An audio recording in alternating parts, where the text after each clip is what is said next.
Imagine Earth 10,000 years ago, around 8,000 BCE. This was a planet emerging from the grip of the last ice age, a world that would have looked both familiar and utterly alien to modern eyes.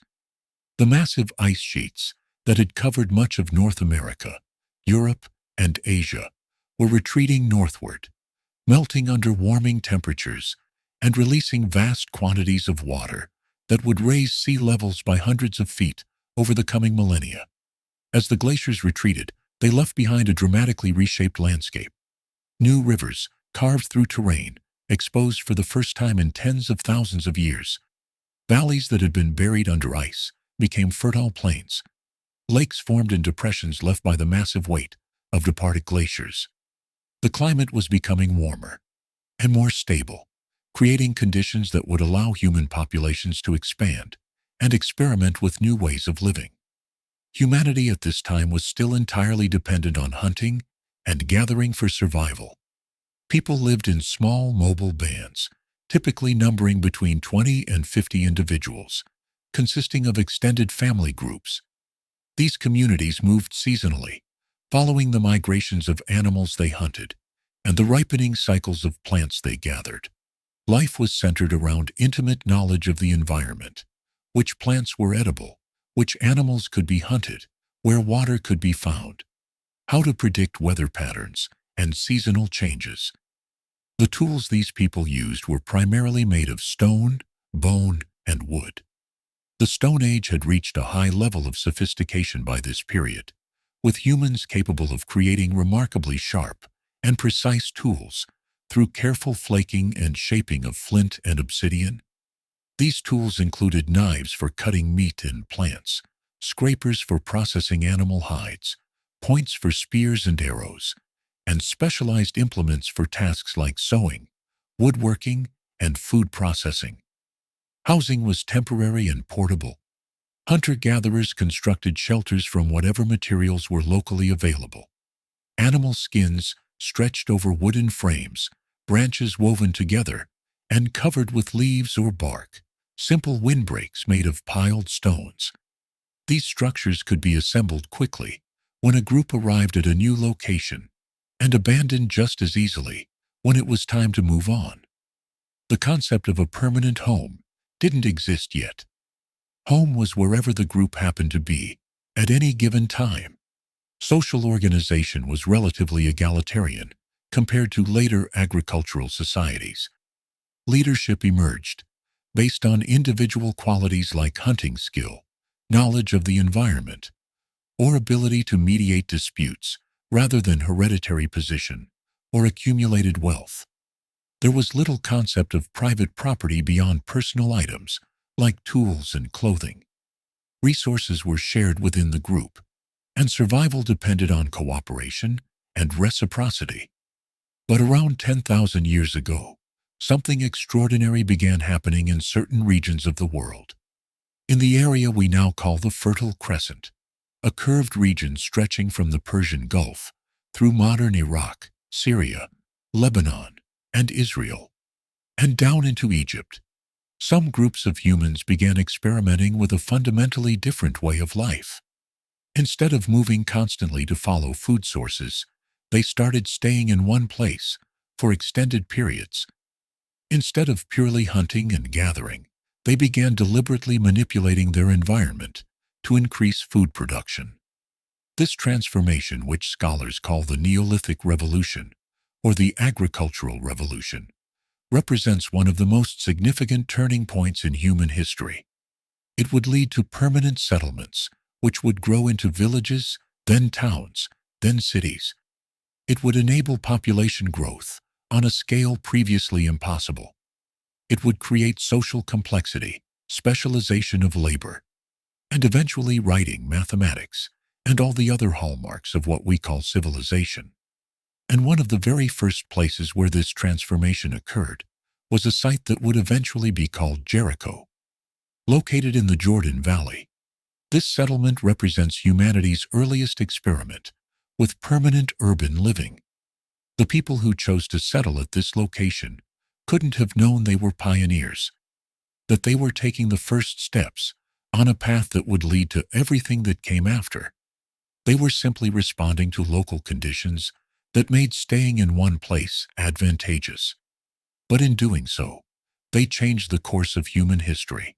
The site of ancient Jericho is located in the Jordan Valley, approximately 250 meters below sea level, making it one of the lowest permanently inhabited places on Earth. This location is crucial to understanding why humans chose to settle there so early. The Jordan Valley is part of the larger Jordan Rift Valley, a geological feature formed by the separation of the African and Arabian tectonic plates. This geological activity created a deep depression, running from the Sea of Galilee in the north to the Dead Sea in the south and beyond.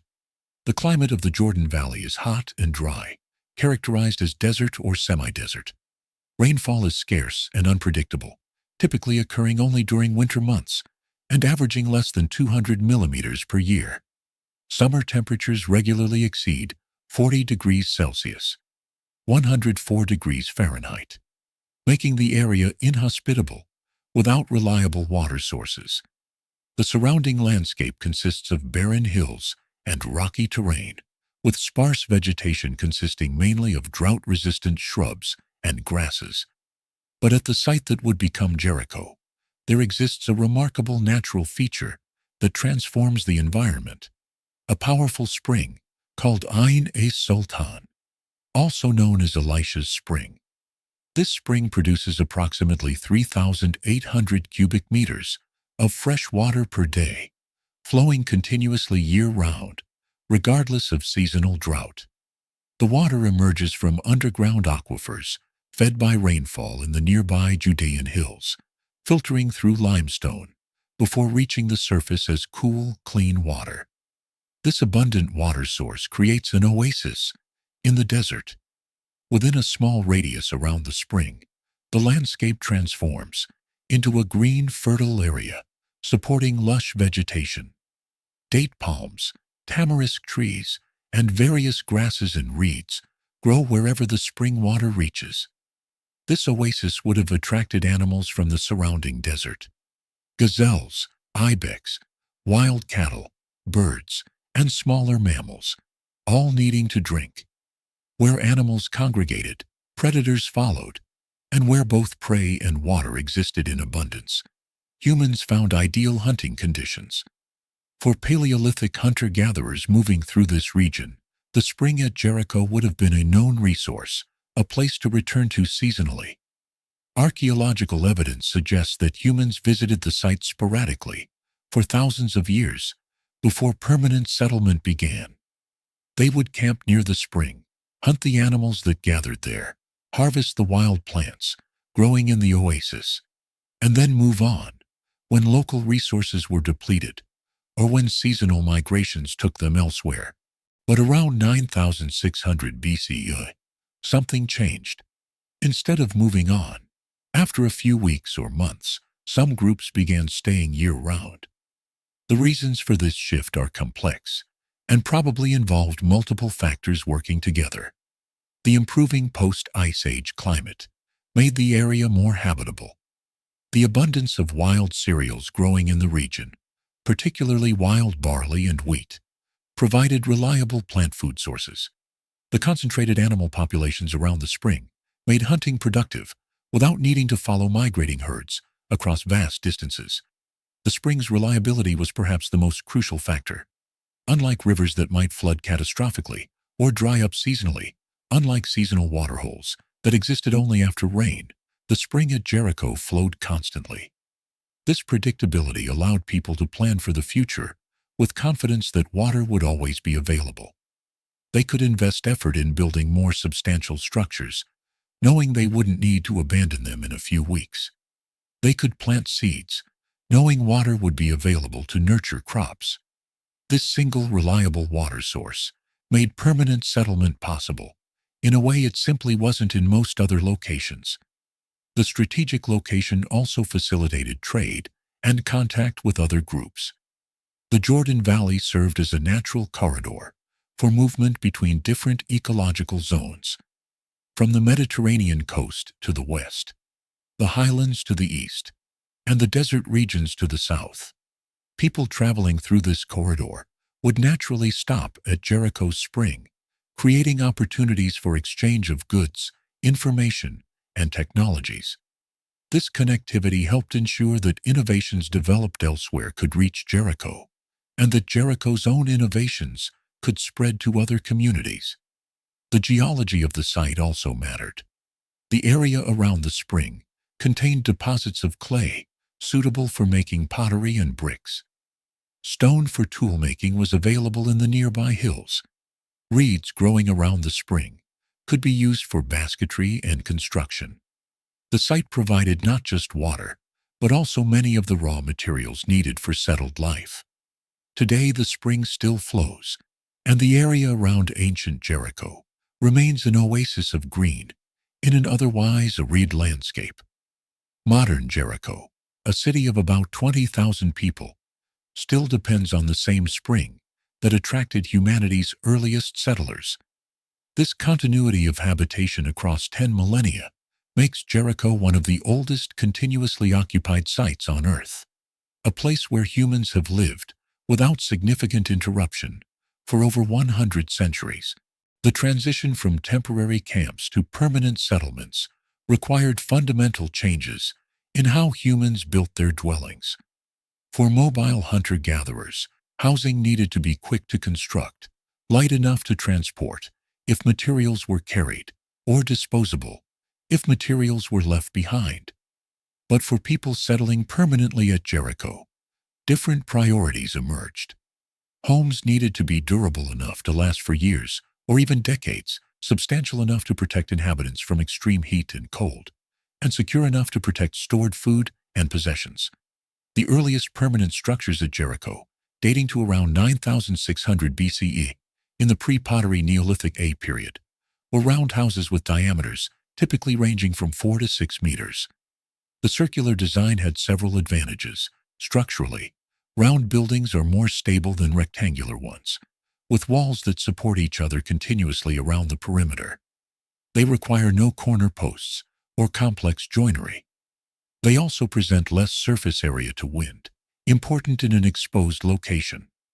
Perhaps most practically, circular structures can be built using simple techniques that don't require precise measurements or complex planning. The construction process began with excavating a shallow foundation, digging perhaps half a meter into the ground. This partial underground placement provided several benefits. It reduced the height of walls needed above ground.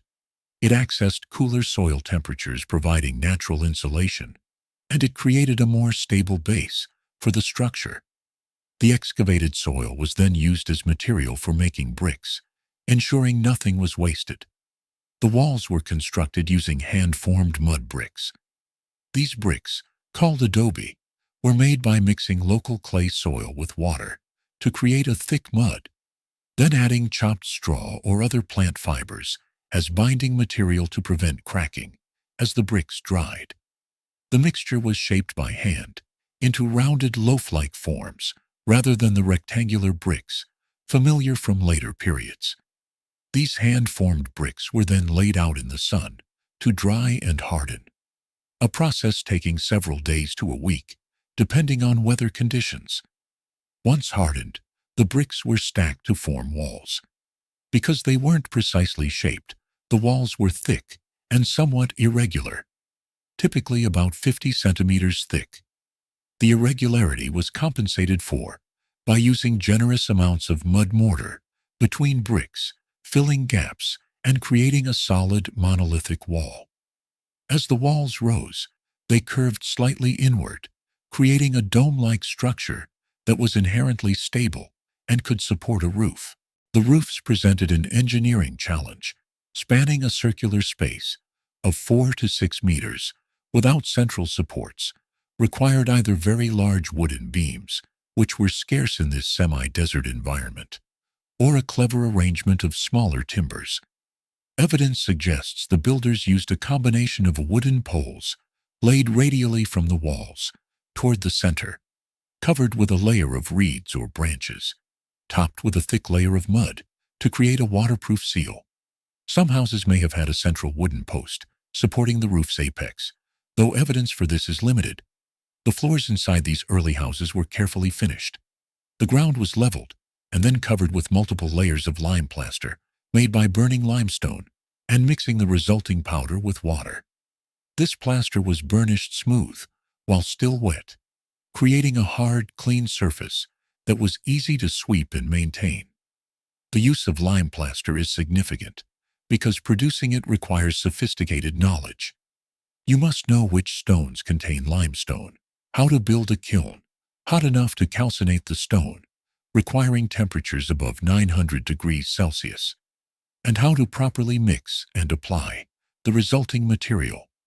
The interiors of these early houses were simple but functional.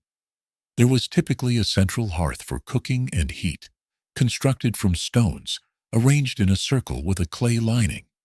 Against the walls, sleeping platforms might be built up using stones and mud, raising people off the cold ground.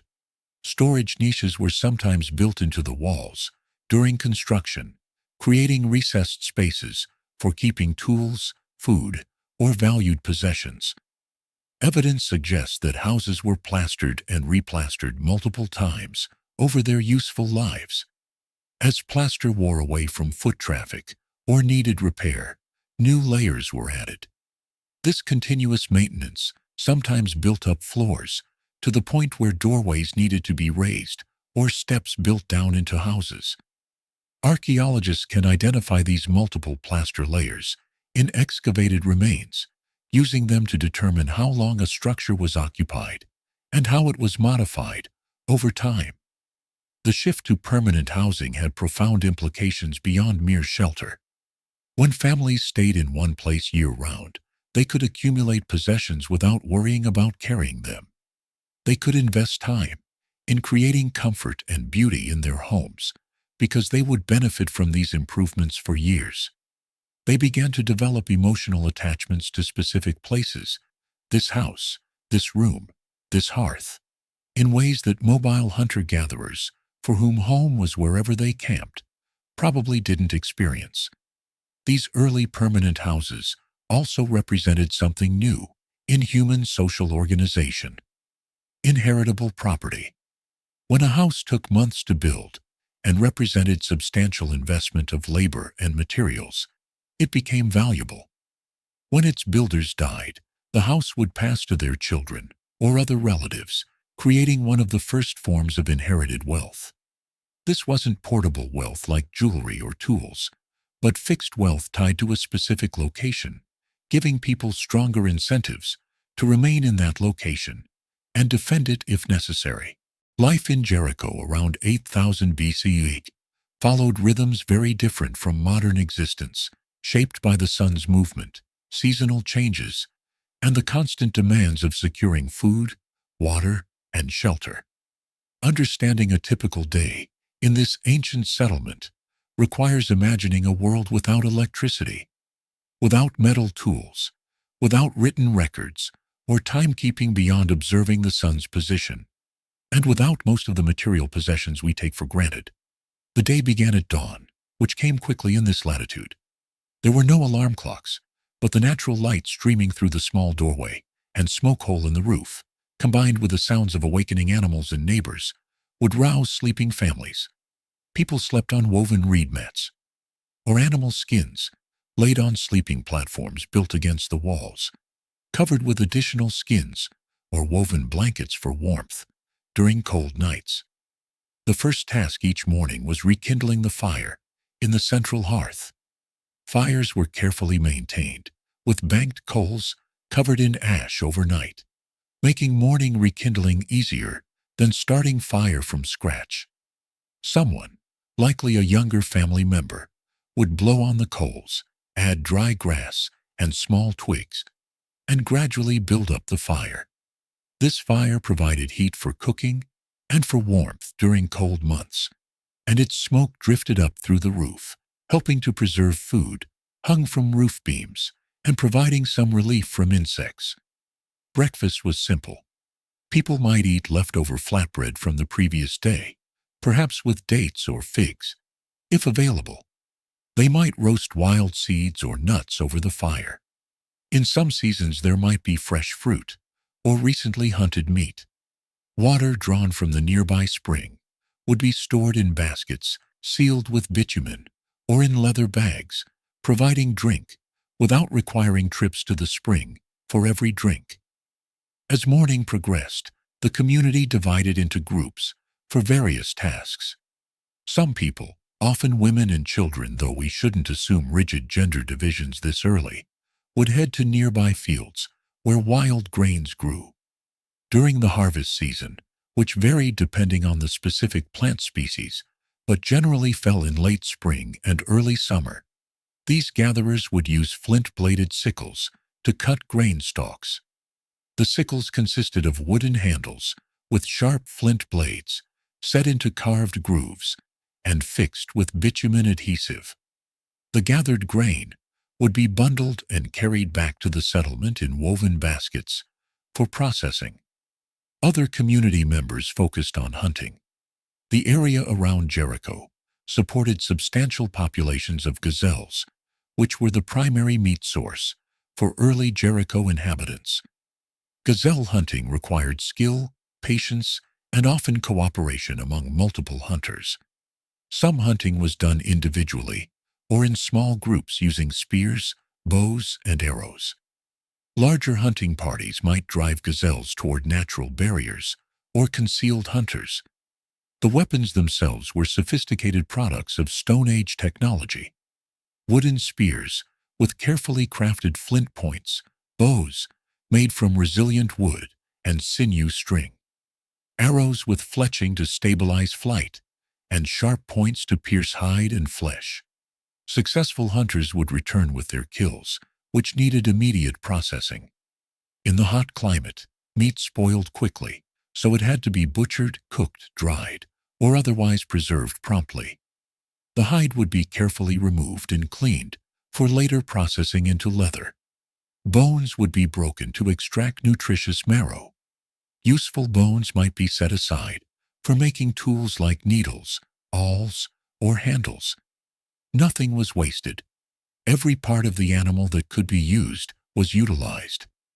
Meanwhile, other tasks occupied those remaining in the settlement. Some people worked at grinding grain into flour, a labor-intensive process using saddle querns, large flat stone slabs, with smaller handstones rubbed across their surface. The person grinding would kneel beside the quern, placing grain on the surface and grinding it with repeated back and forth motions, gradually crushing the grain into flour. This work was physically demanding and time-consuming. Archaeological evidence of knee and back problems in skeletal remains from early agricultural sites suggests the toll this repetitive work took on bodies. The flour would be mixed with water to create dough, which could be formed into flatbreads and cooked on hot stones beside the fire or directly in the embers. These flatbreads were a staple food, providing carbohydrates and some protein. They could be eaten fresh or dried for later consumption, making them one of the first truly processed foods, something that didn't exist in nature but was created through human knowledge and effort. Children weren't idle. From young ages, they participated in community work appropriate to their abilities. Young children might help collect firewood, bring water from the spring, help with simple food processing, or watch younger siblings. Older children would begin learning adult skills. Boys might accompany hunters or help with tool making. Girls might learn gathering, food processing, and craft skills, though again we should be cautious about assuming rigid gender roles. Play was also important, developing physical and social skills that would serve them in adulthood. Afternoons during the hottest part of the day might see reduced activity, with people resting in the shade of their houses or in communal areas, escaping the intense heat. This was time for craft work that could be done sitting, making baskets from reeds, creating cordage from plant fibers, sharpening tools, sewing clothing from leather, using bone needles and sinew thread, or working on any of the dozens of tasks necessary for maintaining life. As evening approached and temperatures cooled, activity resumed. Evening meal preparation began, often featuring a combination of bread, boiled grain porridge, and any available meat, fish, or gathered plant foods. Cooking techniques were simple but effective: roasting over direct fire, boiling in water-filled baskets, or clay vessels heated with hot stones, or baking in hot ashes. The meal was probably the main gathering time for families and small groups, a time for eating together and sharing the day's experiences. As darkness fell, complete darkness without artificial light beyond fire, people gathered around hearths. This was time for social bonding, storytelling, music making with simple instruments like drums or flutes, and transmitting cultural knowledge to younger generations through oral tradition. All the accumulated knowledge of the community, where food could be found, how to make tools, how to treat illnesses, stories about ancestors, explanations of natural phenomena, had to be maintained in human memory and passed from generation to generation through speech, demonstration, and practice. Sleep came with full darkness. There was no reason to stay awake without artificial light, and no one wanted to waste precious lamp fuel. Animal fat burned in small stone or clay lamps unnecessarily. People retired to their sleeping platforms, perhaps checking that the fire was properly banked for overnight, and slept until dawn brought a new day with its familiar rhythms and endless work. The flour would be mixed with water to create dough, which could be formed into flatbreads and cooked on hot stones beside the fire or directly in the embers. These flatbreads were a staple food, providing carbohydrates and some protein. They could be eaten fresh or dried for later consumption, making them one of the first truly processed foods, something that didn't exist in nature but was created through human knowledge and effort. Children weren't idle. From young ages, they participated in community work appropriate to their abilities. Young children might help collect firewood, bring water from the spring, help with simple food processing, or watch younger siblings. Older children would begin learning adult skills. Boys might accompany hunters or help with tool making. Girls might learn gathering, food processing, and craft skills, though again we should be cautious about assuming rigid gender roles. Play was also important, developing physical and social skills that would serve them in adulthood. Afternoons during the hottest part of the day might see reduced activity, with people resting in the shade of their houses or in communal areas, escaping the intense heat. This was time for craft work that could be done sitting, making baskets from reeds, creating cordage from plant fibers, sharpening tools, sewing clothing from leather, using bone needles and sinew thread, or working on any of the dozens of tasks necessary for maintaining life. As evening approached and temperatures cooled, activity resumed. Evening meal preparation began, often featuring a combination of bread, boiled grain porridge, and any available meat, fish, or gathered plant foods. Cooking techniques were simple but effective: roasting over direct fire, boiling in water-filled baskets, or clay vessels heated with hot stones, or baking in hot ashes. The meal was probably the main gathering time for families and small groups, a time for eating together and sharing the day's experiences. As darkness fell, complete darkness without artificial light beyond fire, people gathered around hearths. This was time for social bonding, storytelling, music making with simple instruments like drums or flutes, and transmitting cultural knowledge to younger generations through oral tradition.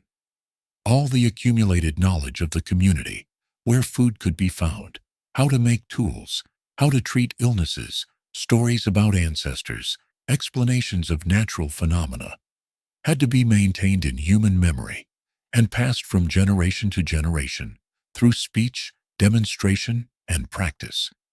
Sleep came with full darkness. There was no reason to stay awake without artificial light, and no one wanted to waste precious lamp fuel.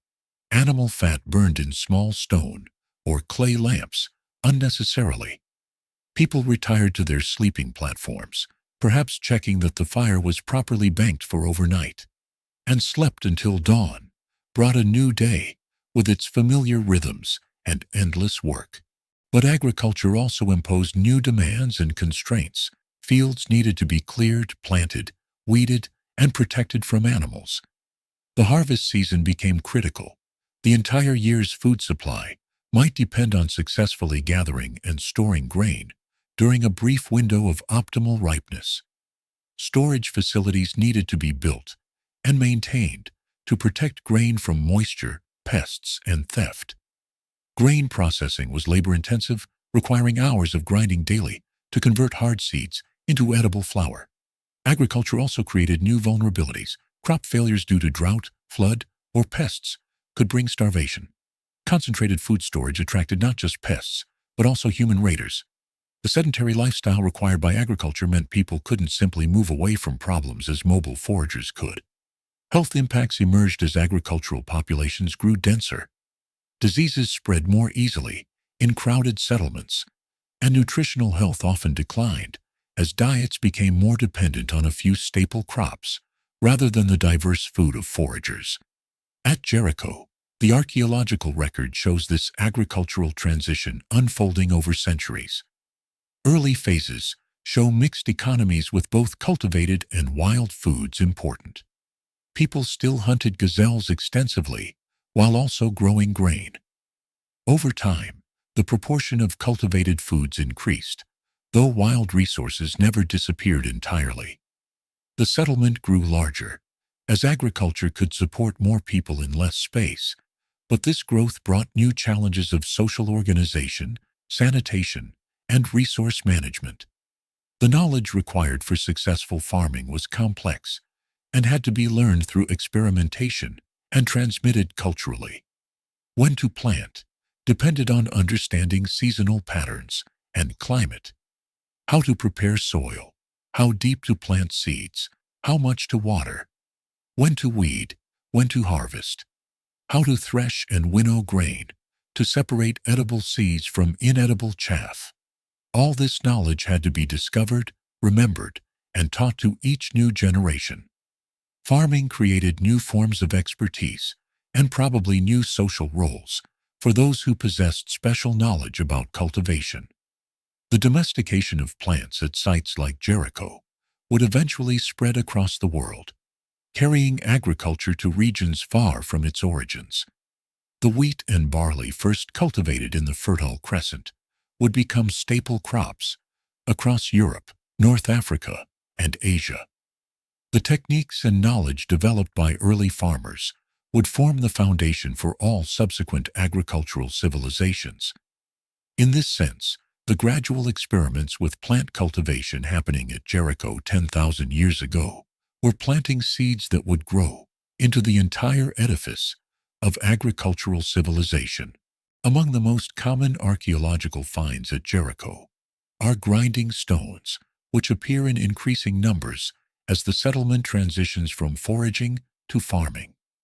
These tools represent a crucial technological innovation that made grain-based agriculture viable as a primary food source. Understanding these stones and their use provides insight into the daily labor that sustained early agricultural life. The grinding system consisted of two components: a lower grinding stone, called a quern or medity, and an upper grinding stone, called a handstone, muller or mano. The quern was a large, heavy stone, often weighing 20 to 30 kilograms, with a flat or slightly concave upper surface. It was too heavy to move easily, so it would be positioned in a convenient location near the house and used there for months or years. The handstone was smaller, typically weighing 2 to 5 kilograms, shaped to fit comfortably in two hands, with a flat lower surface that contacted the quern during grinding. The grinding process began with placing raw grain, still in its husk after threshing and winnowing, on the quern's surface. The person grinding, usually kneeling or sitting beside the quern, would hold the handstone and push it forward across the grain-covered surface with firm pressure. The grain would be crushed between the two stones, breaking the husks and grinding the inner seed into progressively finer particles. The motion was then reversed, pulling the handstone back, and repeated rhythmically. This back-and-forth grinding action would continue for minutes or hours, depending on how much flour was needed. The physical toll of this work was substantial. Studies of skeletal remains from early agricultural sites show characteristic patterns of bone stress and arthritis in the knees, lower back, and shoulders of individuals who engaged in regular grinding, presumably women, though we shouldn't assume grinding was exclusively female work. The repetitive kneeling position and forceful arm movements performed daily for hours at a time across years left permanent marks on bones. The flour produced by this grinding wasn't pure. Tiny fragments of stone would be worn away from both the quern and handstone during grinding, becoming mixed with the flour. Over a lifetime of eating bread made from stone-ground flour, people's teeth would wear down from the constant exposure to these fine stone particles. Archaeologists examining teeth from Jericho's early agricultural inhabitants find much more severe dental wear than in earlier hunter-gatherers, direct evidence of their grain-based diet and stone-grinding technology. The amount of time required for grinding was considerable. Experimental archaeology, modern researchers attempting to replicate ancient techniques, suggests that producing enough flour for a family's daily bread might require 2 to 3 hours of grinding work. This represents a significant portion of each day devoted to just one step in the process of converting grain into edible food. When you add the time needed for harvesting, threshing, winnowing, actually baking the bread, and all the other necessary tasks, grain-based agriculture was remarkably labor-intensive, despite its advantages in total caloric output. Once grain was ground into flour, it could be transformed into one of humanity's first deliberately manufactured foods, bread. The simplest form was flatbread, made by mixing flour with water to create a dough, then shaping it into thin rounds and cooking it on hot stones or directly in the fire's ashes. This unleavened bread was quick to make and served as a portable, storable food that could last for days without spoiling in the dry climate. The development of bread making represents a fascinating technological achievement. Bread doesn't exist in nature. It's a completely human invention, requiring multiple processing steps and specialized knowledge. You need to know how to select appropriate grains, harvest them at the right time, thresh them to separate seeds from stalks, winnow them to remove chaff, grind them into flour, mix that flour with water in correct proportions, shape the dough, and apply heat in a way that cooks the interior while not burning the exterior. Each step requires skill and knowledge that has to be learned and transmitted culturally. Later in Jericho's history, people would discover that dough, left to sit before baking, sometimes rose and produced lighter, airier bread. This was natural fermentation by wild yeasts and bacteria that exist everywhere in the environment. While we don't know exactly when people at Jericho began making leavened bread, the technology appeared relatively early in agricultural history, perhaps within the first 1,000 years of grain cultivation. Leavened bread required even more skill than flatbread because fermentation timing, dough consistency, and baking temperature all had to be controlled carefully to produce good results. Bread quickly became a staple food at Jericho and other early agricultural settlements. It was calorie-dense, could be made in quantities and stored, was portable, and could be eaten alone or with other foods. The centrality of bread to the diet is reflected in how archaeologists find grinding stones. They're among the most common tools at agricultural sites, appearing in nearly every household. But bread making had interesting social dimensions beyond mere nutrition. The knowledge of bread making would have been valuable and respected. Those who excelled at producing good bread might have gained status. Sharing bread was likely an important social act, creating and reinforcing bonds between families and within the community. Special occasions might have called for special breads, beginning the long human tradition of using specific foods to mark important events. The grinding stones themselves sometimes show evidence of care beyond mere function. Some querns are made from attractive stones, chosen for their color or pattern, as well as their grinding properties. Some are shaped more carefully than purely functional requirements would demand. This suggests that these everyday tools had significance beyond utility.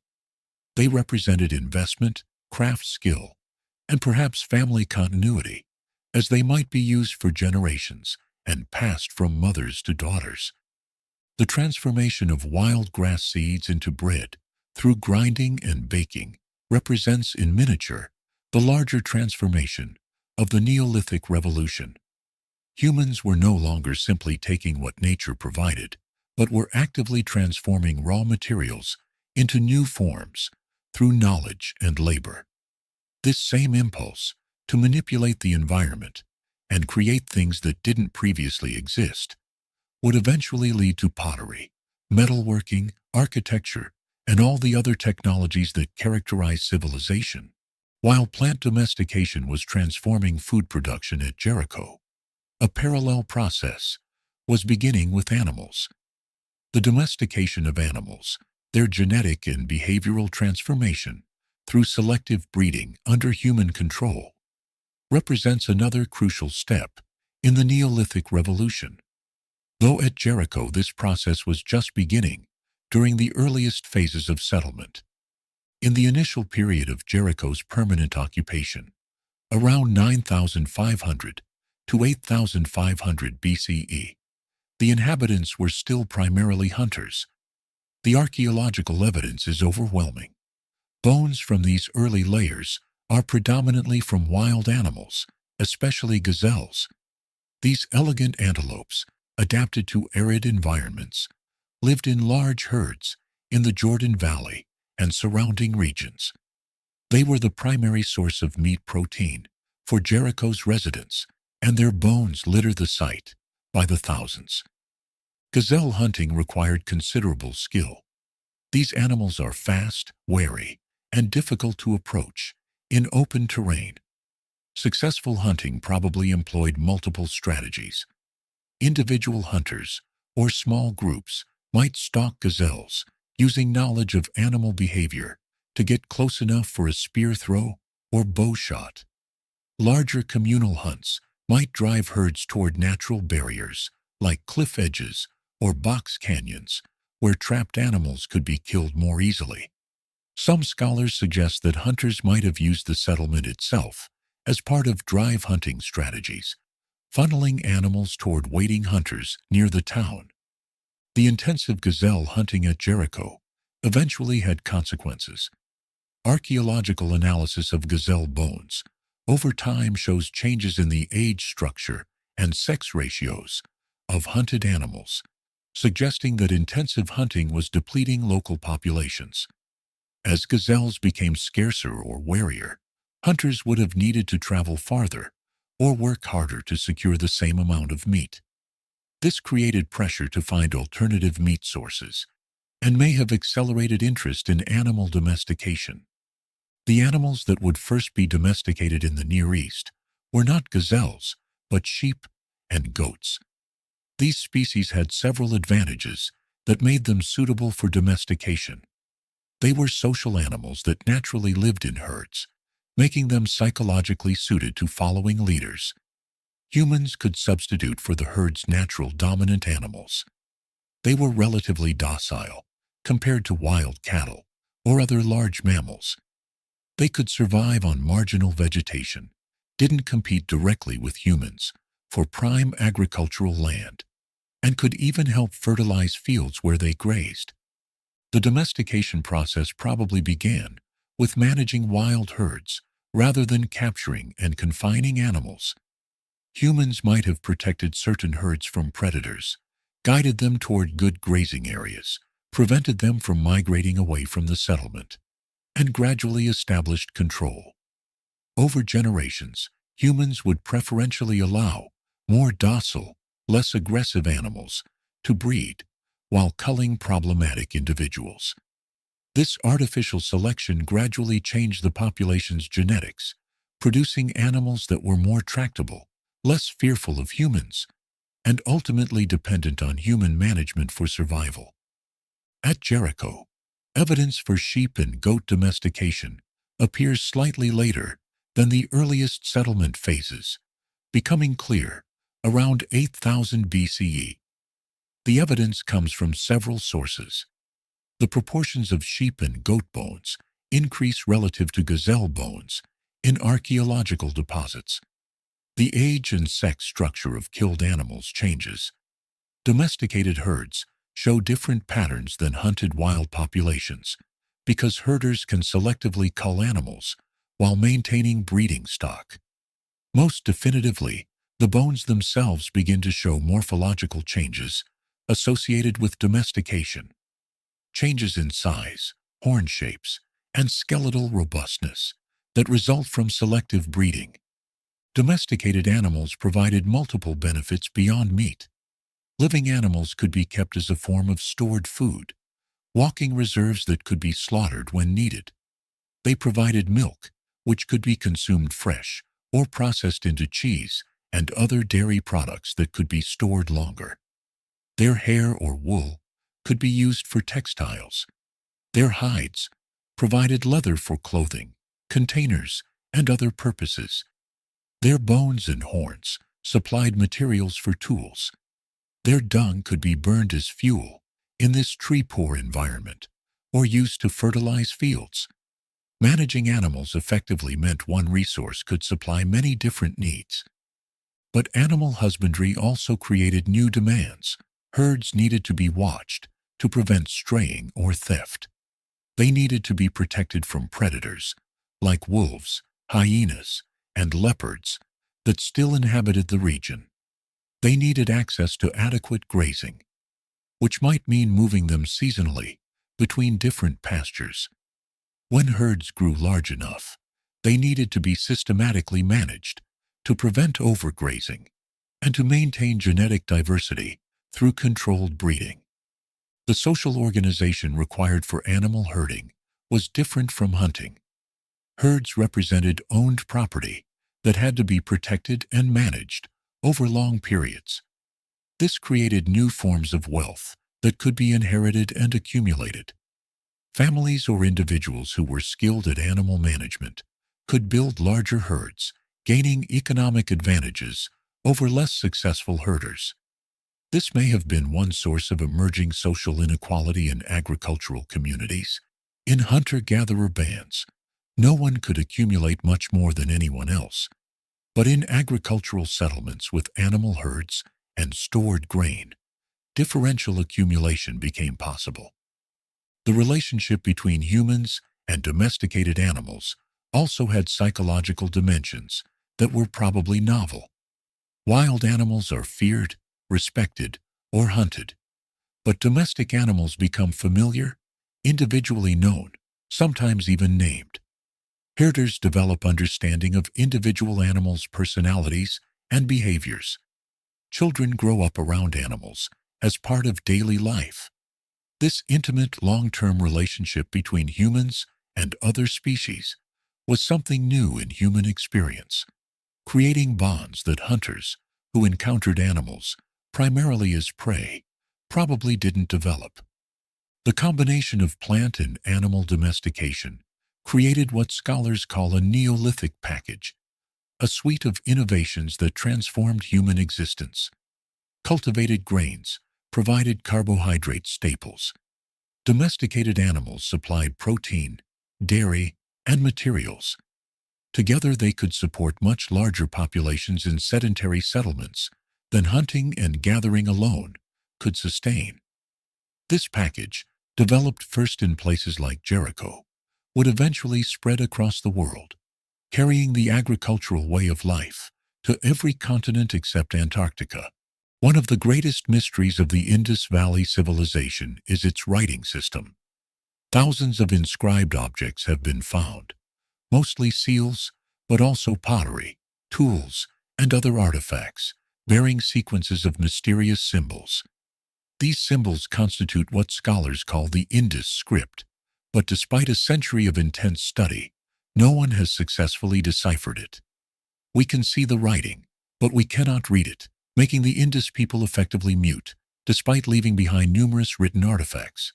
The Indus script appears to be logosyllabic, meaning it likely used symbols that represented both whole words or concepts and syllabic sounds.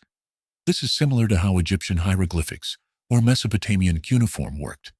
However, unlike those ancient scripts which were deciphered using bilingual inscriptions, like the Rosetta Stone for Egyptian hieroglyphics, no bilingual text has been found for the Indus script. Without a text that provides the same content in both Indus script and a known language, scholars lack the key tool that cracked other ancient writing systems. The inscriptions are frustratingly brief. Most seal inscriptions contain only 4 or 5 symbols, with the longest known inscription having about 26 symbols. These short texts probably record names, titles, or brief information about goods and ownership, but they don't provide the extended passages that would help linguists understand grammar, syntax, and meaning. Compare this to Mesopotamia, where thousands of clay tablets with lengthy texts survived, allowing scholars to systematically decipher cuneiform.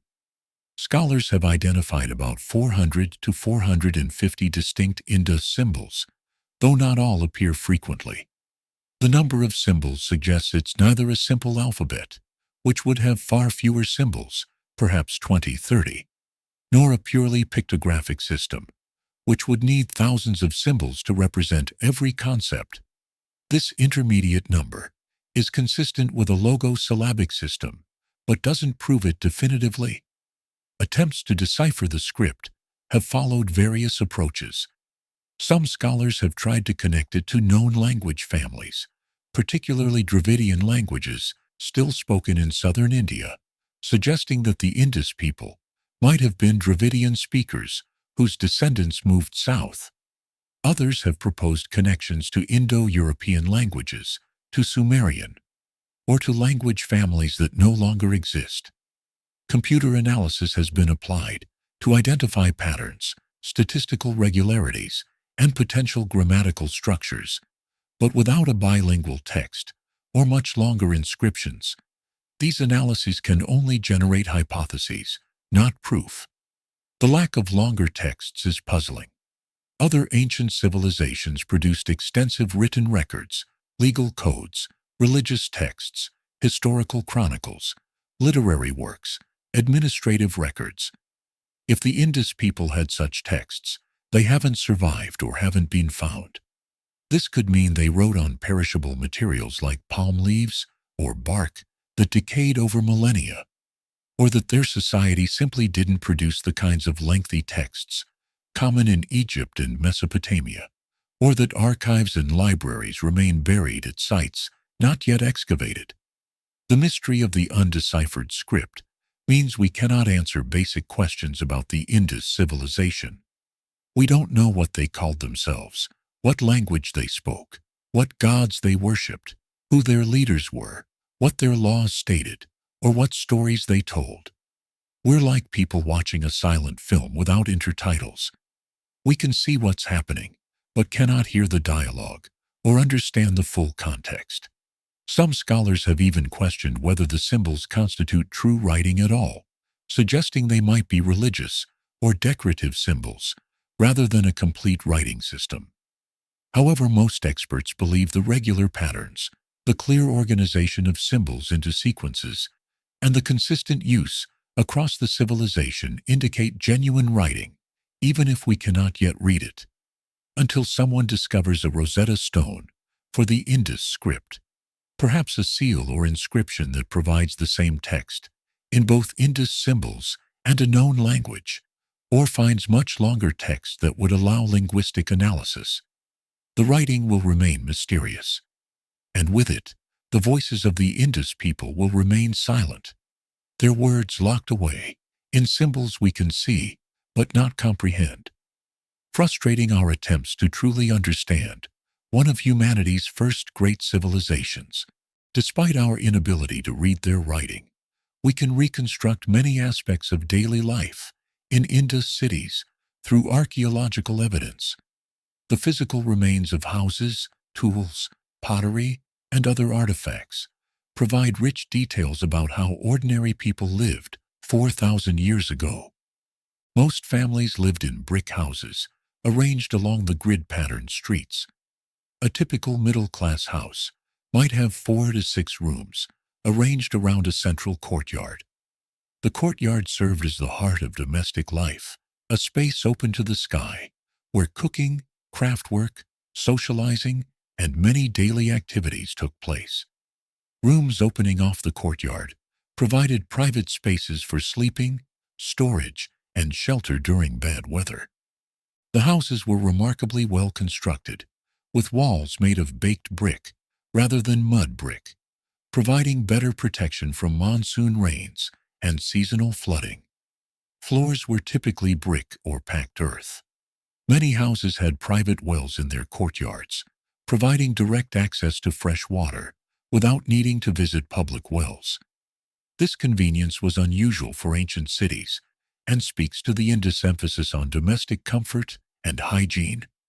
Cooking took place in courtyards or in dedicated kitchen areas using clay ovens. These ovens, called cholhas, were essentially enclosed fire pits made of clay, with openings for feeding in fuel and for placing pots. Women, we assume primarily women, though we can't be certain about gender divisions of labor, would prepare meals using clay pots, grinding stones for making flour, and various utensils. The diet was diverse and nutritious, based on wheat and barley as staple grains, supplemented with rice in some regions, lentils and other pulses, vegetables, sesame seeds for oil, and fish or meat when available. Craftsmen worked in specialized workshops, often located in specific neighborhoods or districts of the city. Bead makers would cut, drill, and polish semi-precious stones, like carnelian and lapis lazuli, into beads used for jewelry and trade. This was skilled work requiring specialized tools, drills, grinding stones, polishing materials, and considerable patience. A single carnelian bead might take hours or even days to produce, involving careful drilling to create the hole without cracking the stone. Potters worked with wheels and kilns to produce ceramic vessels in standardized shapes. Indus pottery was functional and well made, though not as elaborately decorated as pottery from some other ancient civilizations. Common forms included large storage jars for grain or water, cooking pots, serving dishes, and small vessels for oils or medicines. The potter's wheel had been invented in earlier Mesopotamia and adopted by Indus craftsmen, allowing them to produce uniform, symmetrical vessels quickly. Metalworkers created tools and weapons from copper and bronze, along with decorative items and jewelry. They used sophisticated techniques, including lost wax casting, for creating complex bronze objects. The famous dancing girl statue from Mohenjo-daro demonstrates their skill. A small bronze figure of a young woman in a confident pose, wearing bangles on her arm, created using the lost wax process about 4,500 years ago. Children's toys tell us about childhood in Indus cities. Archaeologists have found miniature carts with movable wheels, small animal figures, whistles shaped like birds, spinning tops, and dice made from fired clay or stone. These toys suggest that Indus children, like children everywhere, played imaginative games, mimicking adult activities. The miniature carts particularly indicate that children were familiar with the real carts used for transportation and trade in the cities. Adults wore jewelry, that showed considerable artistry and craftsmanship.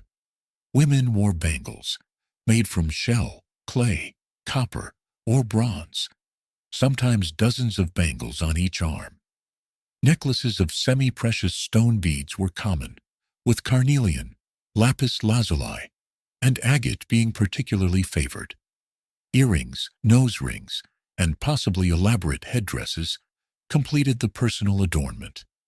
This jewelry served both decorative and possibly symbolic purposes, perhaps indicating social status, marital state, or religious affiliation.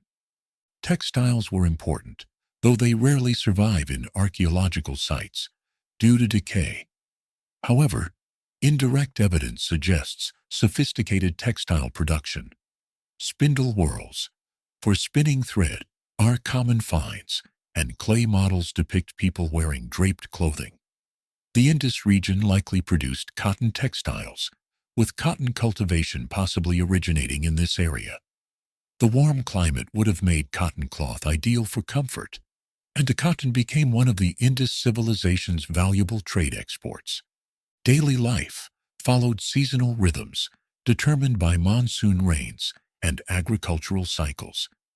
The monsoon brought life-giving rain necessary for crops, but also caused river flooding that could damage cities.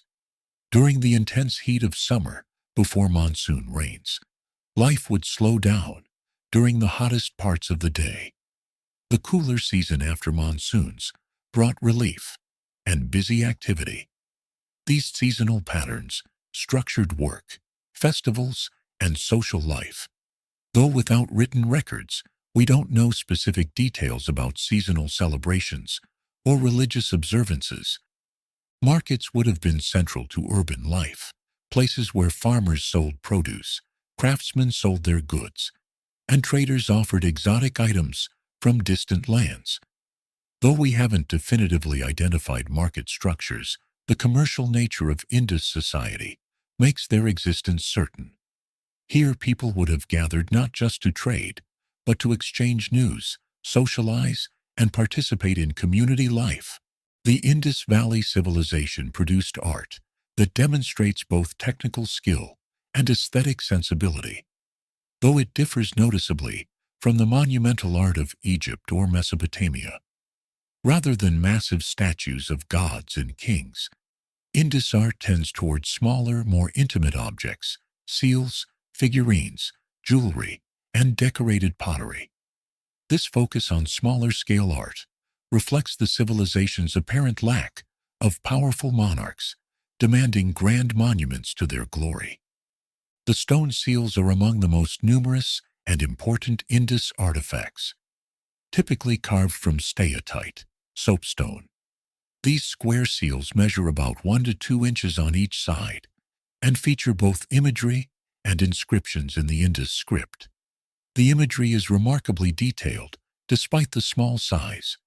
Bulls rendered with anatomical accuracy, elephants showing realistic proportions and features, tigers in dynamic poses. The most mysterious seal images show a figure sitting in what appears to be a meditation pose, surrounded by animals, including elephants, tigers, rhinos, and buffalo. Some scholars have interpreted this as a proto-Shiva figure, suggesting early roots of later Hindu traditions, though this remains speculative. The famous dancing girl bronze statue from Mohenjo-daro captures something remarkably human across 4 millennia. This small figure, only about 4 inches tall, shows a young woman standing in a casual, confident pose with one hand on her hip. She wears bangles on her left arm and appears completely at ease, almost defiant, in her self-assured stance. The statue was created using the lost wax casting process, demonstrating sophisticated metalworking techniques. What makes this piece so compelling isn't just its technical achievement, but its suggestion of personality. This isn't an idealized goddess or formal royal portrait, but seemingly a real person, captured in a moment of casual confidence. Another significant piece is the Priest King sculpture, despite its misleading name. This small stone sculpture from Mohenjo-daro shows a bearded man wearing a decorated robe with a trefoil pattern. His head is bound with a fillet or headband, and his half-closed eyes give an appearance of meditation or inward contemplation. Whether he was actually a priest or king is unknown. The title reflects archaeologists' assumptions rather than confirmed fact. The sculpture's refined features and formal pose suggest it represented someone of importance, but who exactly remains mysterious. Terracotta figurines are numerous and varied. Many depict female figures with elaborate headdresses and jewelry, often interpreted as mother goddesses or fertility symbols. Though this interpretation is based on comparison with later religious traditions, rather than definitive evidence, male figurines are less common. Animal figurines include cattle, which were clearly important to the economy, along with dogs, elephants, and birds. Some figurines appear to be toys, given their simple construction and discovery in domestic contexts. Jewelry demonstrates both technical skill and aesthetic taste. Beadmakers could drill perfectly straight holes through tiny carnelian beads using specialized drills, a process requiring extreme precision and patience. Necklaces were strung with graduated beads of different colors and materials, showing an eye for balance and visual appeal. Gold beads and ornaments demonstrate metalworking abilities, though gold items are less common than stone or bronze pieces, possibly indicating their precious status. Pottery was functional, but often well-crafted.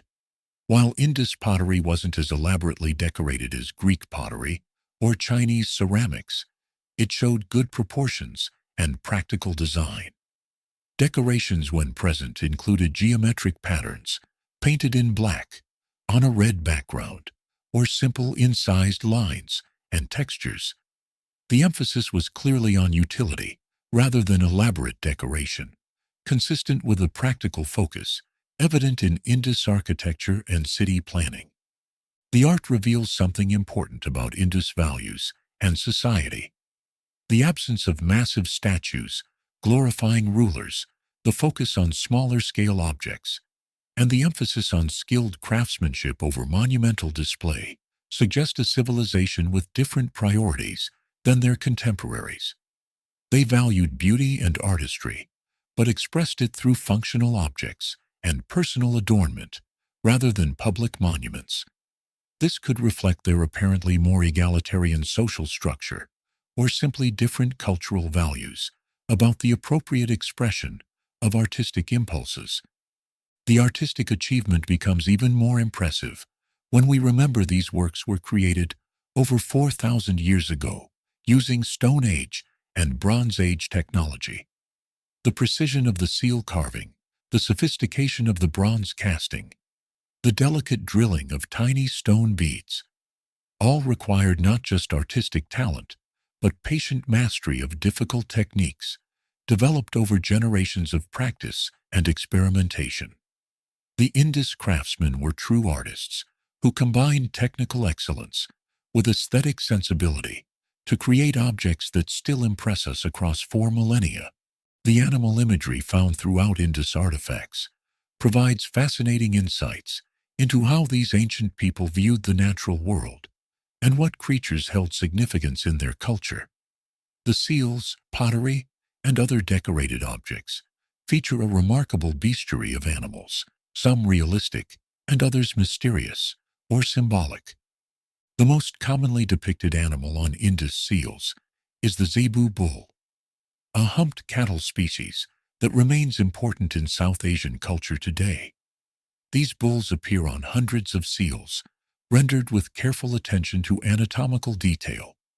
The pronounced shoulder hump, the dewlap, hanging beneath the neck, the curve of the horns. The frequent appearance of bulls suggests they held special importance, possibly religious significance or symbolic value, beyond their practical role in agriculture and transport.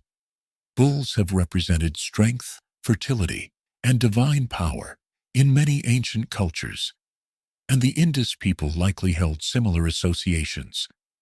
Elephants appear frequently on seals and other artifacts, depicted with remarkable accuracy, including proper proportions, trunk positions, and the distinctive shape of their heads and ears. The Indian elephant was native to the Indus region and would have been a familiar sight, perhaps domesticated for labor, as they were in later Indian civilizations. The elephant's size, strength, and intelligence likely made it a powerful symbol, though we can only speculate about specific meanings without readable texts. Tigers, another animal native to the region, appear in dynamic poses, suggesting power and ferocity. Some seals show tigers in profile, with visible stripes, while others depict them in more stylized forms. The presence of dangerous predators in Indus art suggests they commanded respect and possibly held totemic or protective significance. Rhinoceros images appear less frequently, but with similar attention to realistic detail. These massive animals, even more dangerous than tigers, must have made powerful impressions on people who encountered them. Their inclusion in seal imagery suggests they held symbolic importance, despite the danger they represented. Perhaps the most intriguing animal depicted in Indus art is the so-called unicorn, a creature that appears on approximately 60% of all Indus seals. This animal is shown in profile, with a single horn, though it's unclear whether this represents a real animal seen from an angle that obscures the second horn, a mythological creature, or a symbolic representation of something else entirely. The body proportions suggest a bull, or similar bovine, and some scholars propose it might be an artistic convention, showing bulls from a specific angle, rather than a separate creature. The prevalence of this image suggests it was centrally important to Indus culture, possibly representing a powerful deity, a royal symbol, or a significant religious concept. Water buffaloes, goats, and sheep also appear in Indus art, reflecting the domesticated animals that form the basis of the agricultural economy. These depictions are generally simpler than the more prestigious wild animals, suggesting a distinction in symbolic importance between working animals and those with spiritual or totemic significance. Birds appear less frequently than mammals, but are depicted with care when they do appear. Some pottery shows painted birds, and small terracotta bird figurines have been found, possibly children's toys. The relative scarcity of bird imagery compared to mammals is interesting, perhaps reflecting the greater importance of land animals in Indus culture and economy. Fish imagery appears on pottery and occasionally on seals, reflecting the importance of fishing to the Indus diet. Rivers and the sea provided crucial protein sources, and a fish would have been familiar to everyone in this civilization. The realistic depiction of different fish species shows careful observation of the natural world. Crocodiles or gharials, fish-eating crocodiles, native to Indian rivers, appear occasionally in Indus art. These dangerous reptiles must have been both feared and respected by people living along rivers.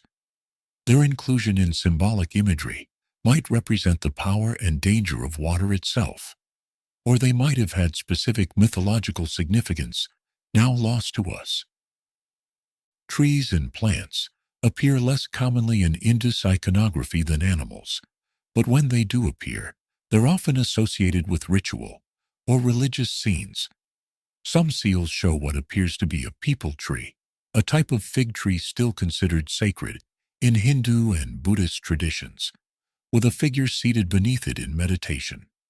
This suggests that certain trees held spiritual significance, possibly as dwelling places of spirits or as symbols of eternal life and renewal.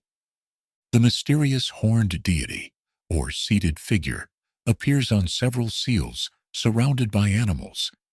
This figure sits in what appears to be a yoga position, with arms extended, wearing a horned headdress, and surrounded by a tiger, elephant, rhinoceros, buffalo, and 2 deer or antelopes. Some scholars interpret this as a proto-Shiva figure, an early form of the Hindu god, who is lord of animals and master of yoga. However, this interpretation remains controversial and speculative, without texts to confirm religious beliefs. The animal symbols might have represented clans, families, merchant guilds, or administrative divisions. In many ancient societies, groups identified themselves with animal totems, using them on banners, seals, and other identifiers. The Indus seals could have functioned similarly, with different animals representing different organizations or social groups.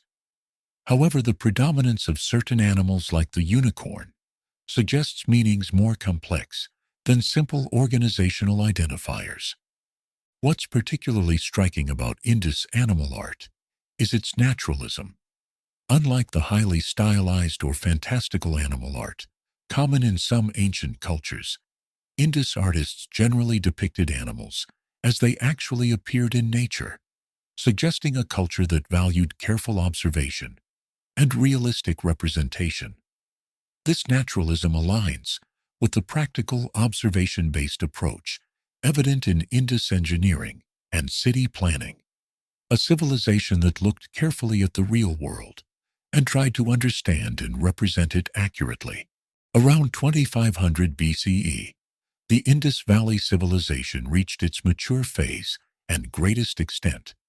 During this period, which lasted until approximately 1900 BCE, the civilization flourished across an enormous territory, developed sophisticated urban centers, and became one of the most populous and economically successful societies in the ancient world.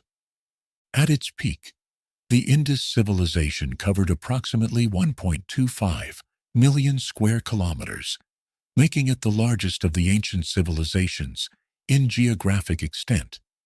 This territory encompassed the Indus River Valley and its tributaries, extending eastward into the Ganges-Yamuna Doab, westward to the Makran coast, northward into what is now Afghanistan, and southward into Gujarat and the northwestern Deccan. Within this vast area, archaeologists have identified over 1,400 settlements, ranging from small farming villages to major urban centers.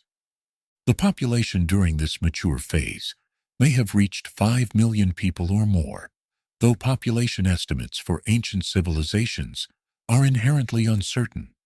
Major cities like Mohenjo-daro and Harappa probably housed 40,000 to 50,000 people each, making them comparable in size to contemporary cities in Mesopotamia and Egypt. The urban population was supported by a larger rural population of farmers, herders, and village craftsmen who produced the food and raw materials necessary for urban life. The economy was diverse and sophisticated. Agriculture formed the foundation, with farmers cultivating wheat and barley as primary grains, along with peas, lentils, sesame, and dates. In wetter regions they grew rice. They kept cattle, water buffalo, sheep, goats, and chickens. Farmers used plows, pulled by draft animals, a technology that dramatically increased the agricultural productivity compared to hand cultivation. The annual monsoon rains provided crucial water for crops, though the civilization also developed irrigation systems to extend cultivation into drier areas and to ensure more reliable harvests. Beyond agriculture, the economy included extensive craft specialization. Cities contained workshops for bead-making, pottery production, metalworking, textile manufacturing, seal carving, and shell working.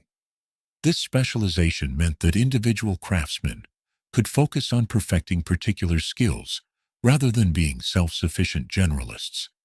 The resulting products were of high quality and could be traded both within the civilization and with distant trading partners. Trade networks extended across South Asia and beyond. Maritime trade connected Indus ports with the Persian Gulf and Mesopotamia.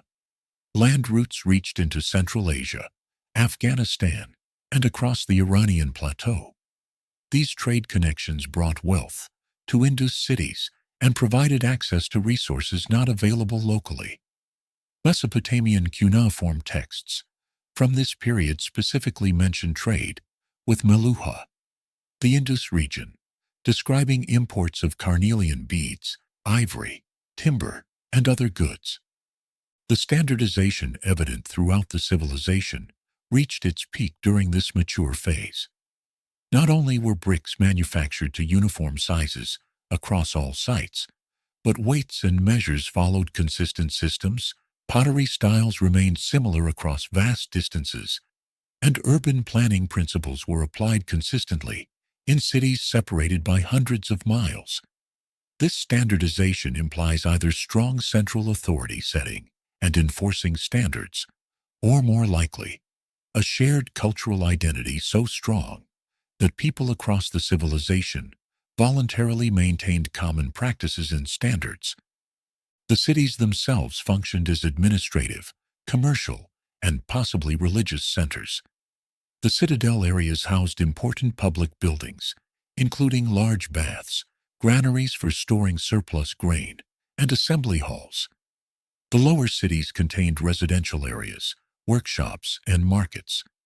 The drainage systems, street grids, and public architecture all indicate sophisticated civic organization and the ability to mobilize labor for large-scale public works projects. Quality of life appears to have been relatively high compared to other ancient civilizations.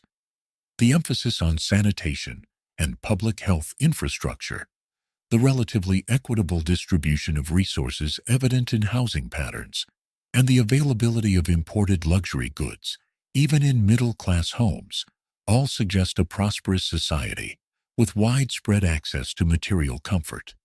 Skeletal evidence indicates generally good health and nutrition, with life expectancy comparable to, or better than, other Bronze Age populations.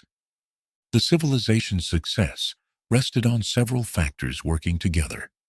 The fertile soil and reliable water from rivers and monsoons enabled productive agriculture. The extensive territory provided access to diverse resources, timber from forested areas, metals from mineral-rich regions, stone for tools and construction, and marine resources from coastal areas. The strategic location between Mesopotamia and Central Asia facilitated profitable trade. The sophisticated urban planning and infrastructure created healthy, livable cities. The standardization and organization enabled large-scale coordination and efficient production. During this peak period, there's no evidence of major warfare or conflict. Unlike Mesopotamian cities surrounded by massive defensive walls, or Egyptian monuments celebrating military victories, Indus sites show little concern with fortification or warfare. Some scholars interpret this as evidence of a peaceful civilization, though it could also mean that conflicts were resolved through other means, or that defensive measures have been misidentified or not yet discovered. The absence of obvious military focus suggests that Indus society prioritized trade, craft production, and civic infrastructure over martial glory. This was a civilization that had found a successful formula: productive agriculture supporting urban centers, skilled crafts, enabling profitable trade, standardized systems facilitating coordination across vast distances, and infrastructure creating livable cities. For approximately 6 centuries, this formula worked remarkably well, allowing the Indus civilization to thrive and grow. Cities were continuously occupied, rebuilt after floods, and improved over generations. Trade flourished, population grew, and material culture became increasingly sophisticated. But nothing lasts forever. Even at the peak of success, forces were beginning to shift that would eventually unravel this carefully balanced system. Climate patterns that had been stable for millennia were starting to change. The rivers that had provided life-giving water for agriculture and urban life were beginning to shift their courses. The environmental conditions that had made the Indus Valley ideal for civilization were becoming less reliable. The decline wouldn't happen immediately or dramatically, but the seeds of change were already sprouting during the civilization's greatest flourishing. The decline of the Indus Valley Civilization was not a sudden collapse, but a gradual deterioration that played out over several centuries. Archaeological evidence reveals subtle signs of trouble beginning around 1900 BCE, marking the transition from the mature Harappan phase to what scholars call the late Harappan, or post-urban phase. One of the first signs of stress appears in the quality of urban planning and construction. In the earlier mature phase, cities were carefully maintained with consistent street layouts, well-built houses, and functioning drainage systems. But in later occupation levels, archaeologists find evidence of declining standards. Streets that once ran straight began to be encroached upon by buildings extending into public rights-of-way. The careful grid pattern began to break down as new construction didn't respect the original city plan. Building quality deteriorated noticeably, while earlier structures used well-made, standardized baked bricks. Later construction increasingly used recycled bricks from demolished buildings or poorly made sun-dried mud bricks. Houses were shoddily built. Compared to earlier standards, room divisions became less regular. The overall impression is of a society that could no longer maintain the high standards of earlier generations, either due to resource constraints or breakdown in civic authority that had previously enforced building codes. The sophisticated drainage systems that had been hallmarks of Indus cities began to fail. Drains became clogged and weren't properly cleaned. Some drains were blocked by new construction built over them. In areas where drains had been maintained for centuries, they began to fill with debris and stop functioning. This breakdown in sanitation would have had serious health consequences, potentially increasing disease rates and contributing to population decline. Public buildings on the citadels show signs of modification and reuse, suggesting changed functions. What had been carefully planned public spaces became subdivided and converted to other uses. This might indicate breakdown of centralized authority or simply changing social organization. The Great Bath at Mohenjo-daro, for example, shows evidence of repairs and modifications in later periods that suggest it was being maintained, but perhaps used differently than originally intended. Housing patterns shifted with some areas of cities becoming more densely occupied, while others were abandoned. This internal migration within cities suggests changing economic conditions or social disruption. In some neighborhoods, multiple families appear to have crowded into houses originally built for single families. This increased density, combined with failing sanitation systems, would have created unhealthy living conditions. Trade appears to have declined based on reduced evidence of imported goods in archaeological layers from this period. The carnelian beads, lapis lazuli, and other trade goods that had been common in earlier periods become scarcer. The seals that had been used extensively for trade and administration decrease in number and quality. This suggests disruption of the long-distance trade networks that had brought prosperity to Indus cities.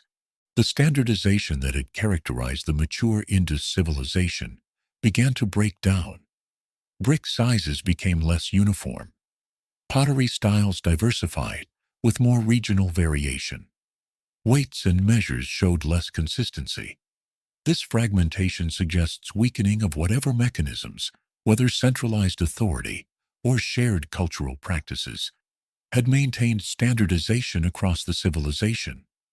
Some cities show evidence of flooding that caused damage requiring reconstruction. The cities were rebuilt, often multiple times, showing resilience and determination to maintain urban life. However, each rebuilding episode appears slightly less sophisticated than before, with lower quality construction and less adherence to the original city plan. Eventually, some cities gave up the struggle and were abandoned when floods destroyed them yet again. Population appears to have declined in major urban centers. This is evidenced by decreased density of occupation, abandonment of neighborhoods, and eventually abandonment of entire cities. The population didn't disappear entirely. People continued living in the region, but the large urban concentrations characteristic of the mature phase diminished significantly. Interestingly, while major cities declined, some smaller settlements in peripheral areas actually grew during this period.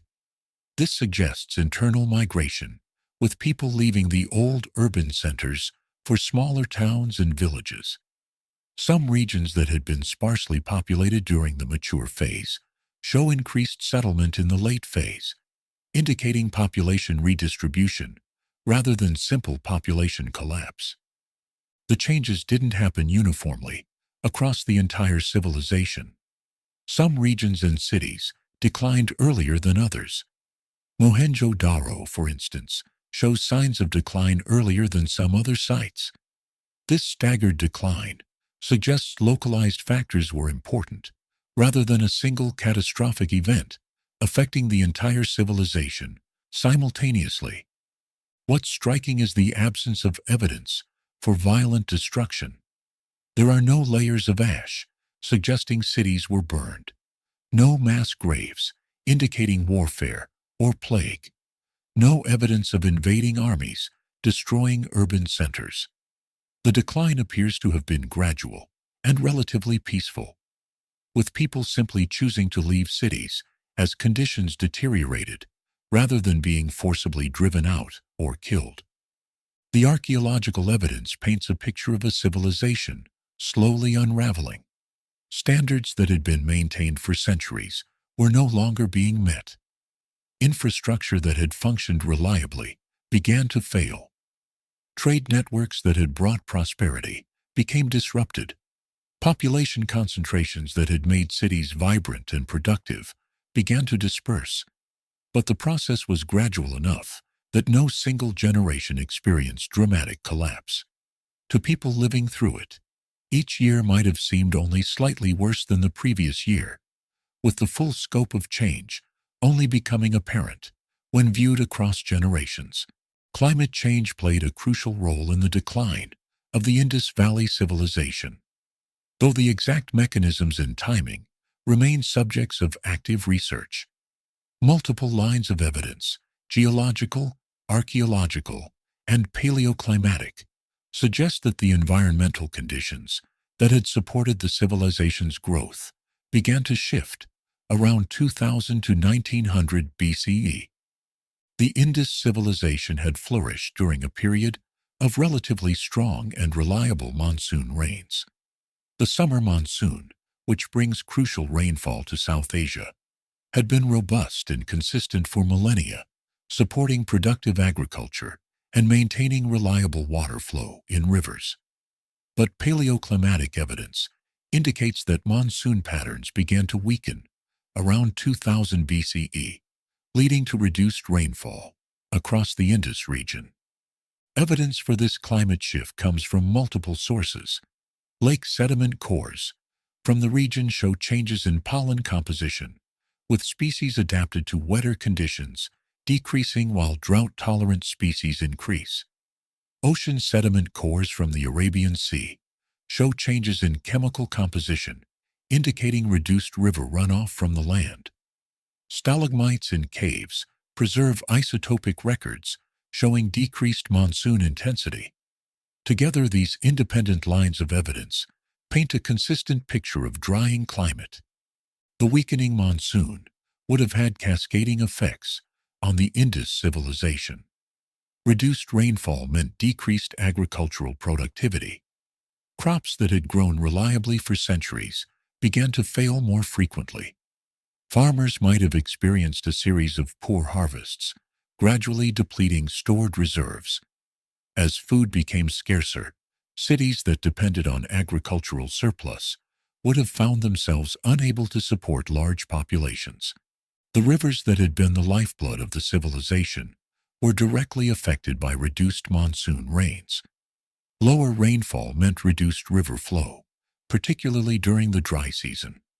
Rivers that had been perennial might have become seasonal, flowing strongly during monsoon months, but drying up or becoming shallow streams during the rest of the year. This would have disrupted agriculture that depended on irrigation from rivers and affected transportation and trade that used rivers as routes. Some evidence suggests that the changes weren't simply a gradual drying trend, but included increased climate variability. This means that alongside generally reduced rainfall, there might have been more extreme events, severe droughts, interspersed with occasional heavy flooding. Such variability would have been particularly difficult for agricultural societies to adapt to, as farming practices optimized for stable conditions perform poorly when conditions become unpredictable. The impact of climate change would have varied geographically across the large Indus territory. Regions more dependent on monsoon rains would have been affected earlier and more severely than regions with other water sources. Areas with groundwater access, or fed by glacial melt from Himalayan mountains, might have remained productive longer. This could explain why some Indus cities declined earlier than others, and why population shifted toward certain regions while abandoning others. Archaeological evidence supports climate-driven agricultural stress. Analysis of crop remains shows shifts in agricultural practices during the late Harappan period. There's increased emphasis on drought-tolerant crops and reduced cultivation of water-intensive crops. This represents adaptive response to changing conditions, but it also indicates that farmers were experiencing water stress and adjusting their practices to cope. The relationship between climate change and civilization decline is complex and not simply deterministic. Climate change created challenges, but how societies respond to those challenges determines outcomes. The Indus people weren't passive victims of climate change. They adapted their agricultural practices, modified settlement patterns, and adjusted their economy.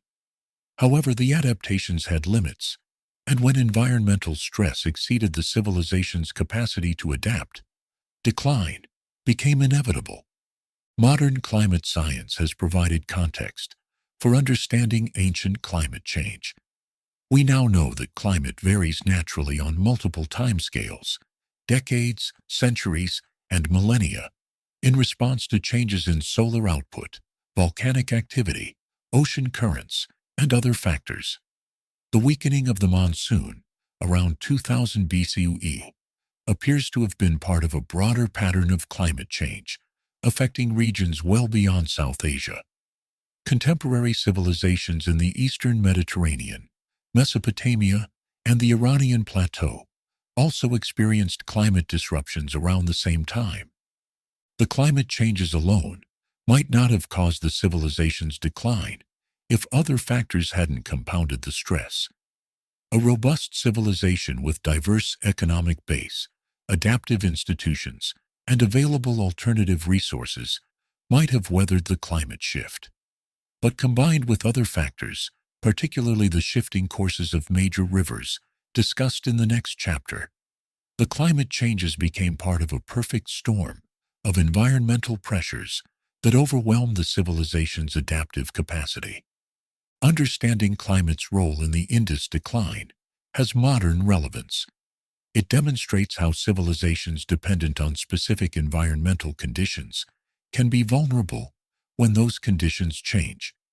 It shows that gradual environmental changes, operating over generations rather than years, can have profound cumulative impacts.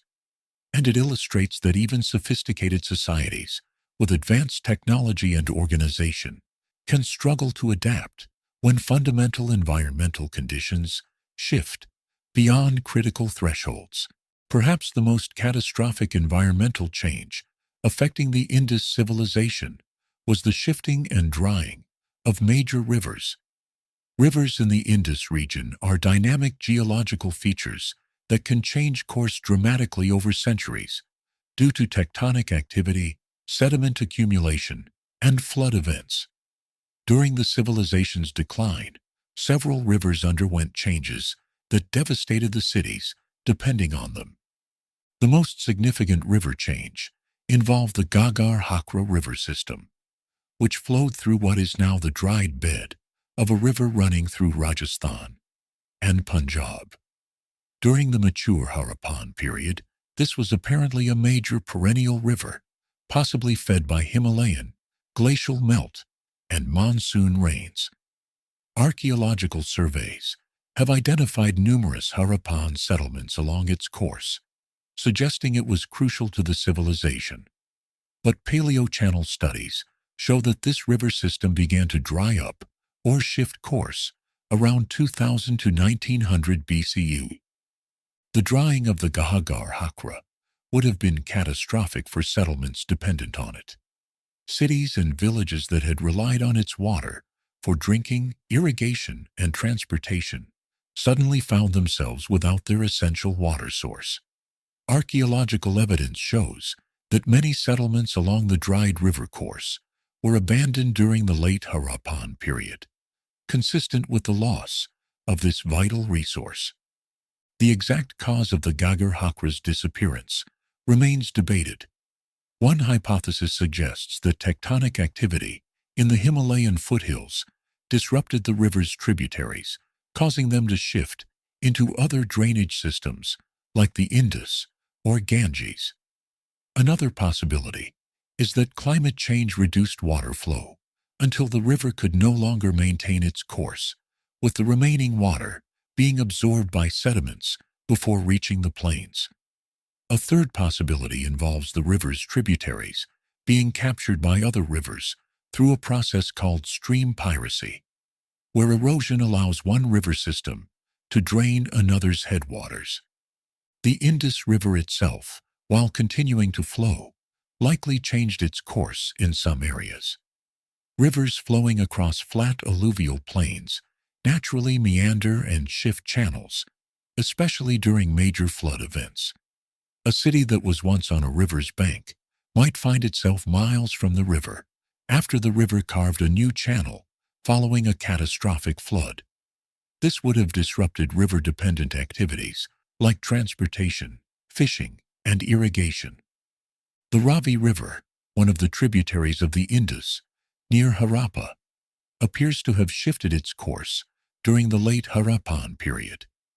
Archaeological and geological evidence suggests that Harappa may have been affected by changes in the Ravi's flow pattern. While the city wasn't completely abandoned when the river shifted, its importance and population declined, consistent with losing convenient river access. River changes affected cities in multiple ways, beyond just water supply. Rivers served as transportation routes for trade goods, allowing boats to carry heavy cargo much more efficiently than overland transport. When rivers shifted course or dried up, trade routes were disrupted, isolating cities that had been well-connected commercial centers. This economic isolation would have contributed to urban decline, even if water for drinking and irrigation could be found from other sources like wells. The timing of river changes correlates closely with archaeological evidence of urban decline. Sites along rivers that disappeared or shifted show abandonment or sharp population decline around 1900 to 1800 BCE. Sites near rivers that continued flowing show longer occupation, though often with reduced prosperity. This geographic pattern strongly suggests that river changes were a major driver of the civilization's transformation. The Indus people weren't helpless in the face of river changes. Archaeological evidence shows they attempted to adapt. They dug deeper wells to access groundwater when surface water became scarce. They constructed water harvesting systems to capture and store seasonal rainfall. They shifted settlements to locations with more reliable water sources. But these adaptations had limits, and when major rivers disappeared entirely, adaptation became impossible for large urban populations. The combination of reduced monsoon rainfall and river changes created a water crisis that agrarian-urban civilization couldn't survive. Agriculture requires reliable water, and when both rain and rivers become unreliable, crop failures multiply. Cities require not just enough water for residents to drink, but massive quantities to support surrounding agricultural hinterlands. When water sources fail, cities cannot maintain themselves. Modern geological studies using satellite imagery, ground-penetrating radar, and sediment core analysis have mapped the ancient river courses and documented when they were active. This work has revealed a landscape dramatically different from today's, with rivers flowing where now only dry beds remain. Understanding this ancient hydrology helps explain why Indus cities were located where they were and why they were abandoned when river systems failed. The river changes weren't unique to the Indus region. Across the northern Indian subcontinent, river systems evolved and changed during the Holocene epoch. The unusual aspect for the Indus civilization was the timing. Major rivers changed course or dried up precisely when monsoon weakening was already stressing agriculture. The combination of these two environmental changes created conditions that even sophisticated adaptive civilization couldn't overcome.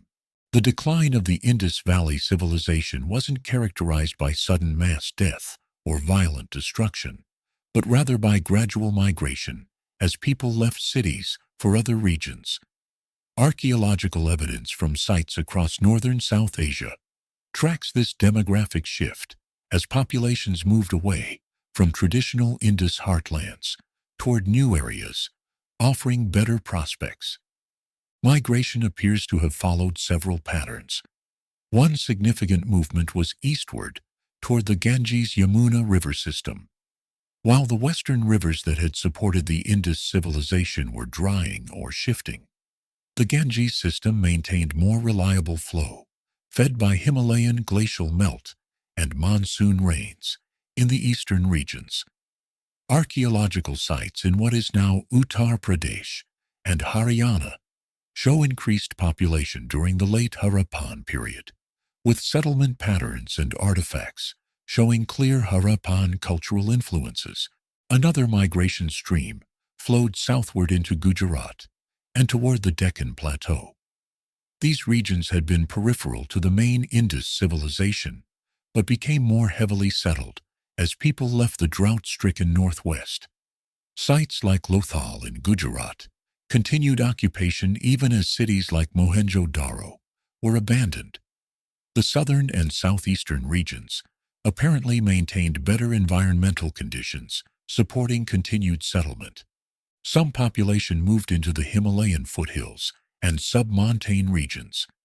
These areas had been lightly settled during the mature Harappan period, but show increased settlement in late Harappan times.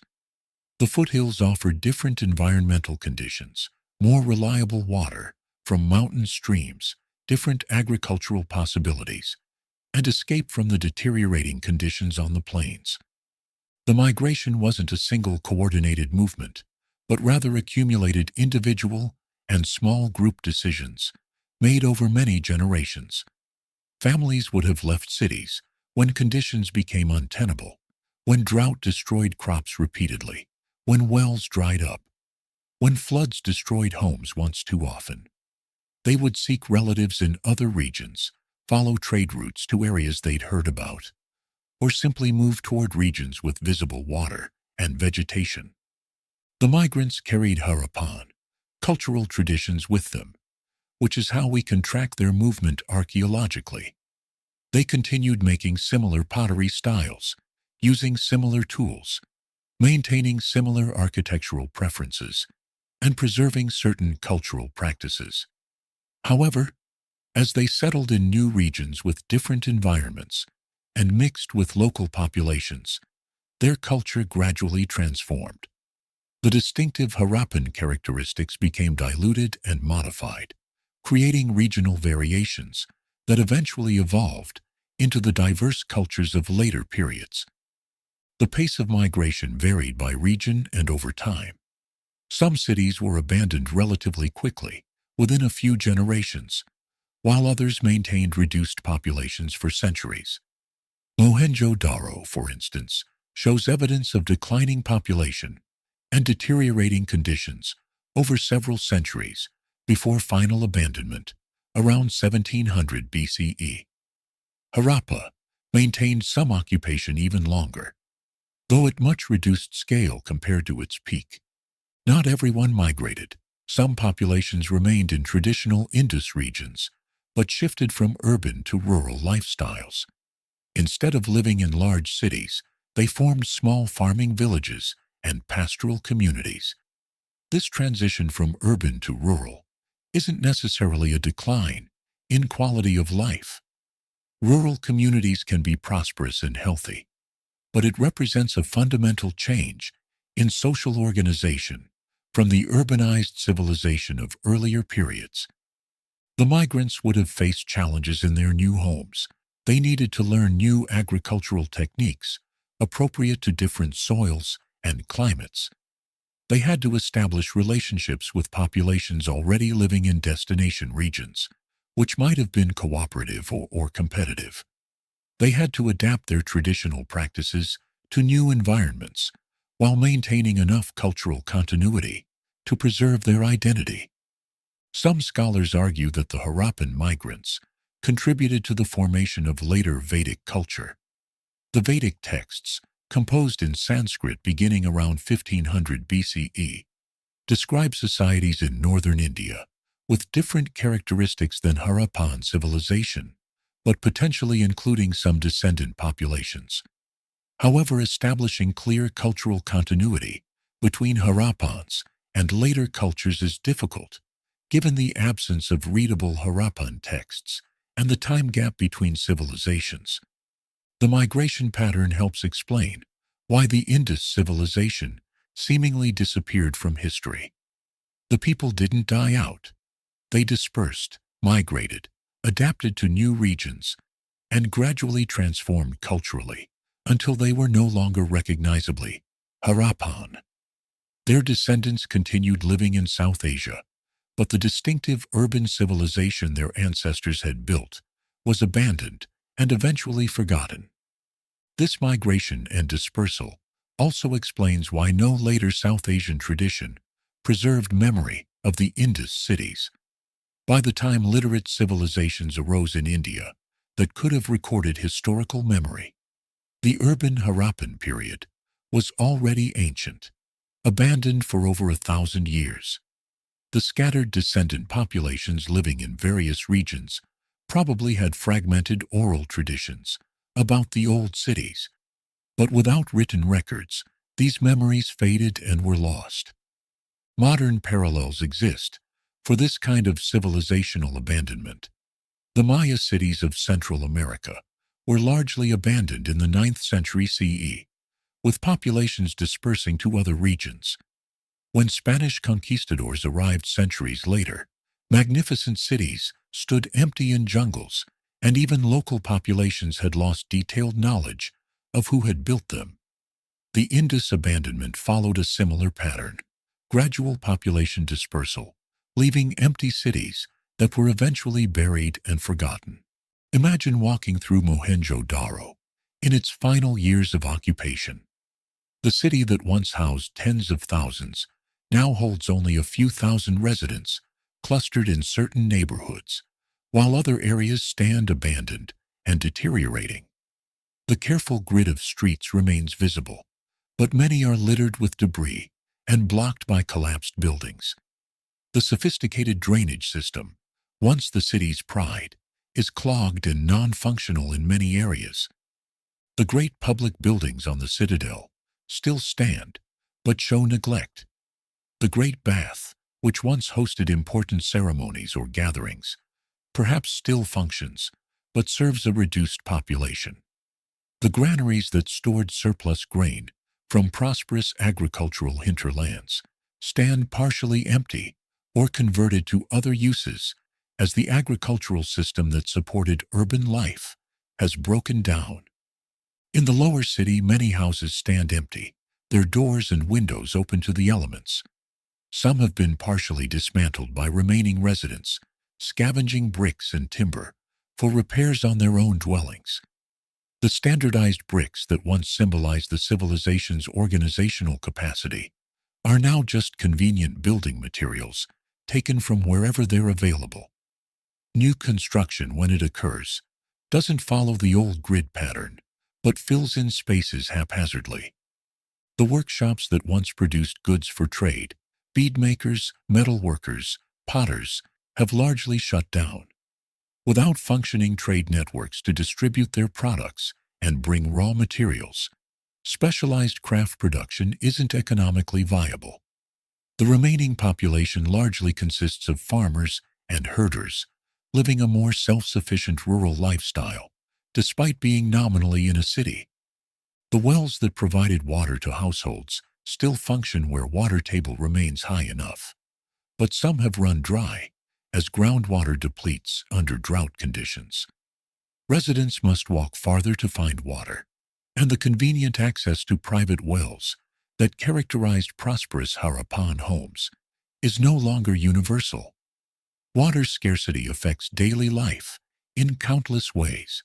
Less bathing, less washing of clothes and dishes, more effort devoted to simply acquiring enough water to survive. The streets that once bustled with merchants, craftsmen, workers, children playing, and all the activity of urban life are quiet. You might see a few people going about necessary tasks, drawing water from a well, herding goats through the streets, carrying firewood. But the vibrant urban atmosphere that characterized the city in its prime has vanished. This is no longer a thriving commercial and administrative center, but a dying settlement, clinging to existence in deteriorating conditions. Some families are making the decision to leave.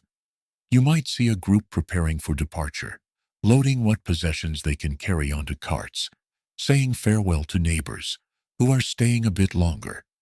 They're heading east, toward relatives in the Ganges Valley, or south toward Gujarat, where they've heard conditions are better.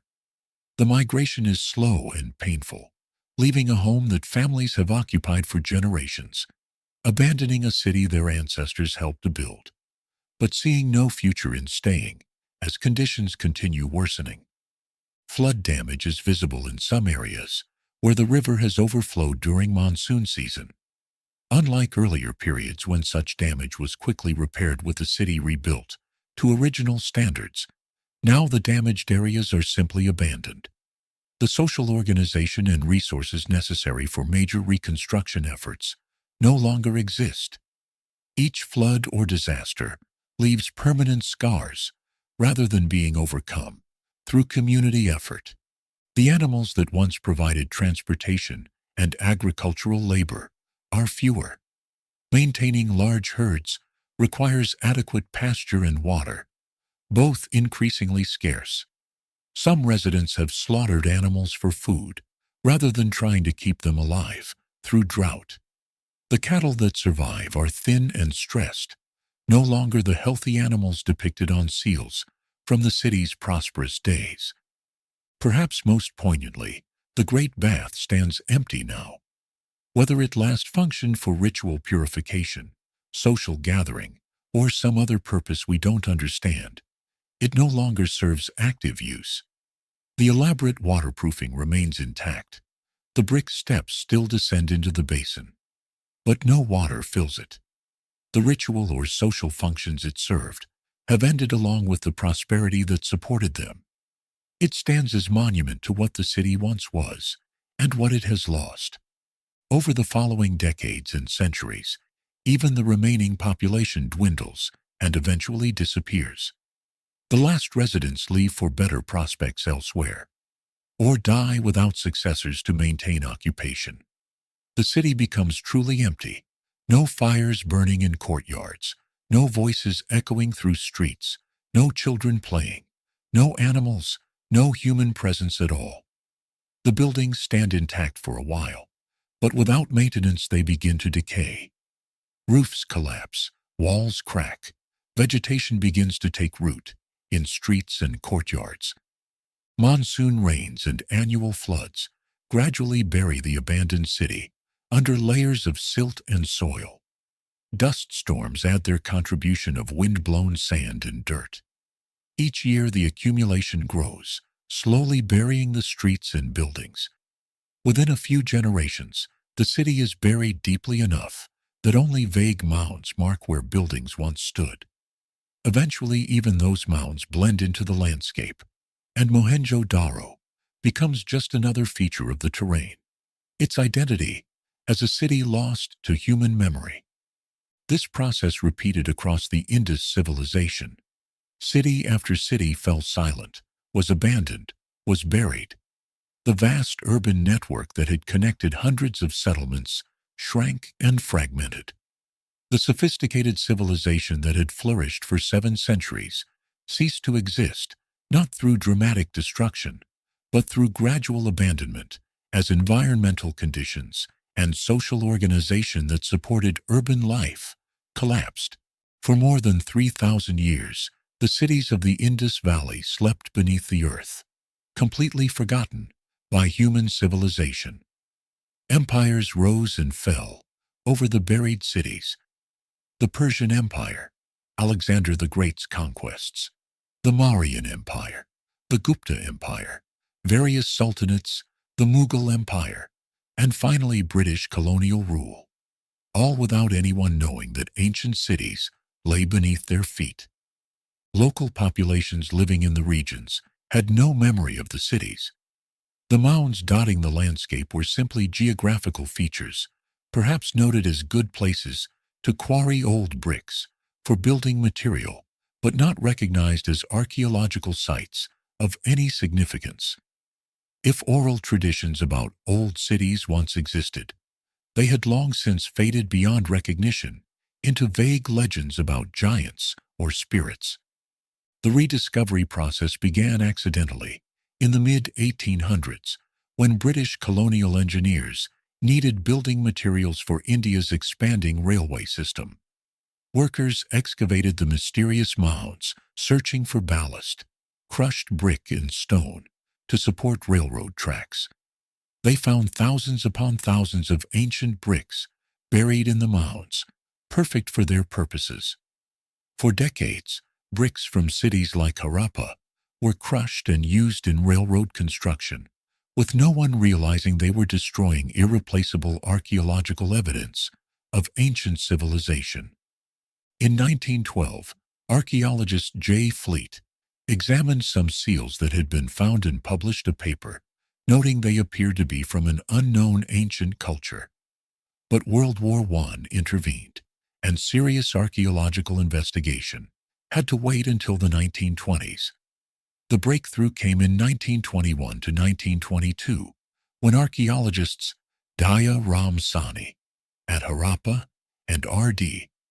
Banerjee at Mohenjo-daro began systematic excavations and quickly realized they had discovered something remarkable.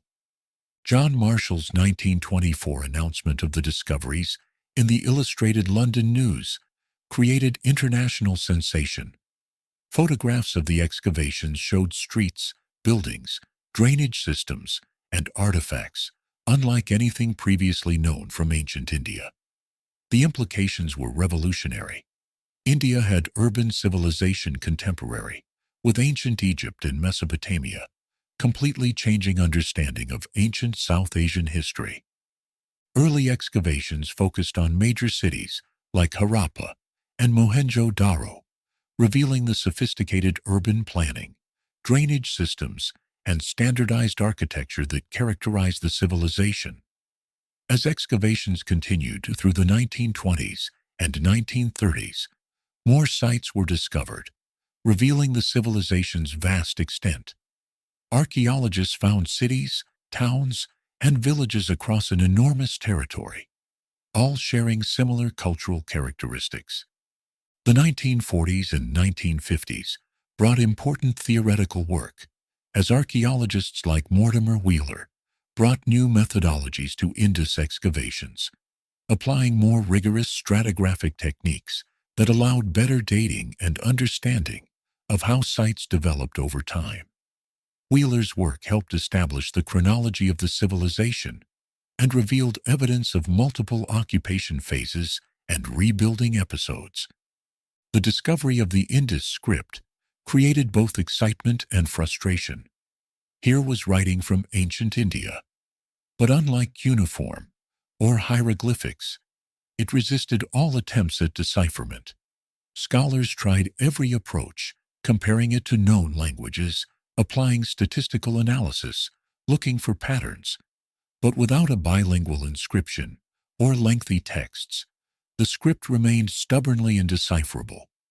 Post-independence India and Pakistan both invested in Indus research as the civilization became part of national heritage. Archaeological surveys identified hundreds of Indus sites across both countries. Excavations at new sites like Kalibangan, Lothal, and Dholavira revealed variations in Indus culture and new insights into how the civilization functioned. Lothal's dockyard provided evidence of maritime trade. Dholavira's sophisticated water management systems demonstrated engineering capabilities. Modern archaeological techniques have revolutionized Indus research.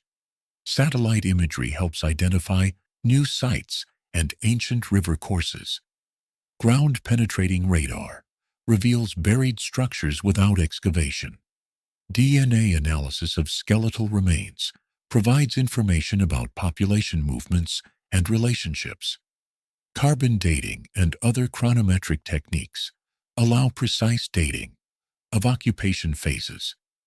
Climate science has contributed crucial insights by reconstructing ancient environmental conditions.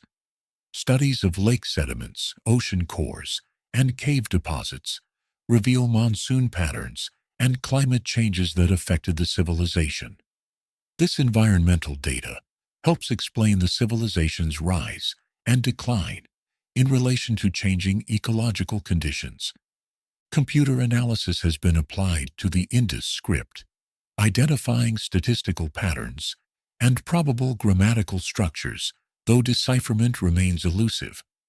Digital reconstructions create virtual models of Indus cities, allowing researchers to explore and analyze urban organization. 3D scanning preserves detailed records of artifacts and architectural features. Each new discovery raises new questions while answering old ones. Recent excavations at Rakhigarhi, potentially the largest Indus site, are revealing new information about the civilization's eastern extent. Underwater archaeology off the Gujarat coast is investigating possible submerged Harappan sites. Genetic studies are tracking population movements and relationships between Indus people and later South Asian populations. The more we learn, the more complex and impressive the civilization appears. What started as surprising discovery of forgotten cities has become recognition of one of humanity's most sophisticated ancient civilizations, one that achieved remarkable urban planning, engineering, and social organization. Yet fundamental questions remain unanswered due to the undeciphered script. We can see what they built, but cannot hear their voices or read their thoughts. Modern research continues, with new excavations, analysis of existing collections using advanced techniques, and interdisciplinary approaches, combining archaeology, climate science, genetics, linguistics, and other fields.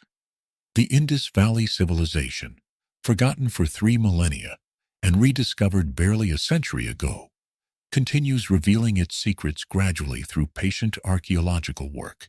Similarly, the domestication of animals that began in places like Jericho would shape the future of human civilization.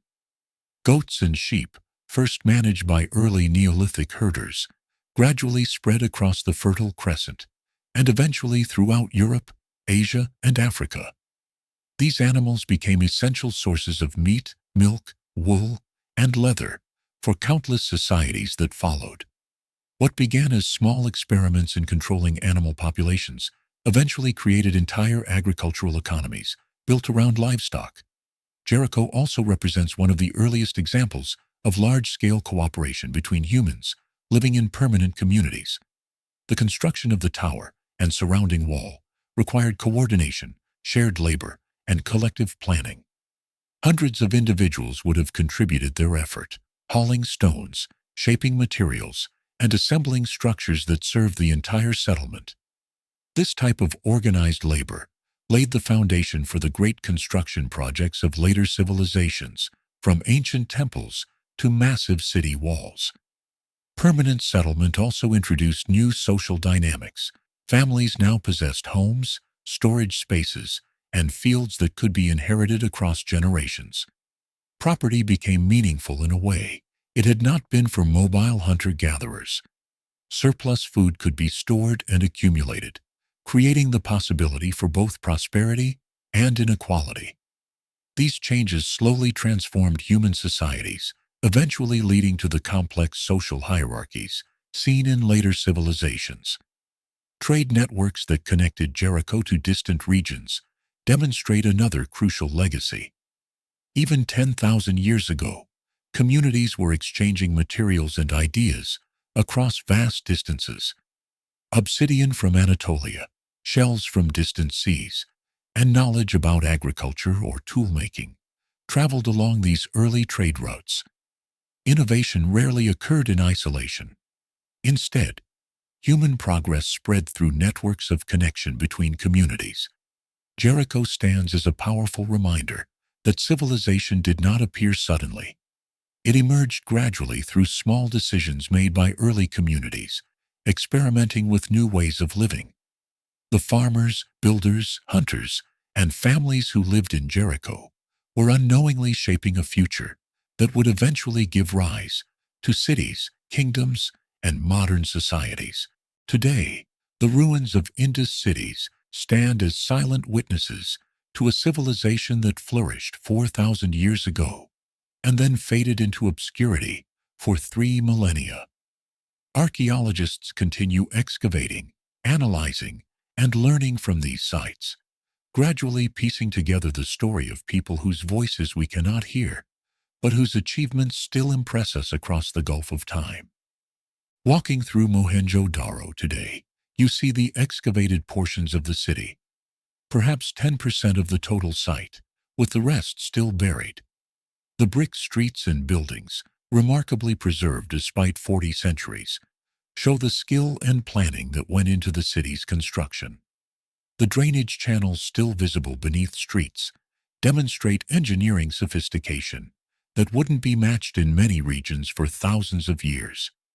The Great Bath, though empty now, still shows its careful construction and waterproofing.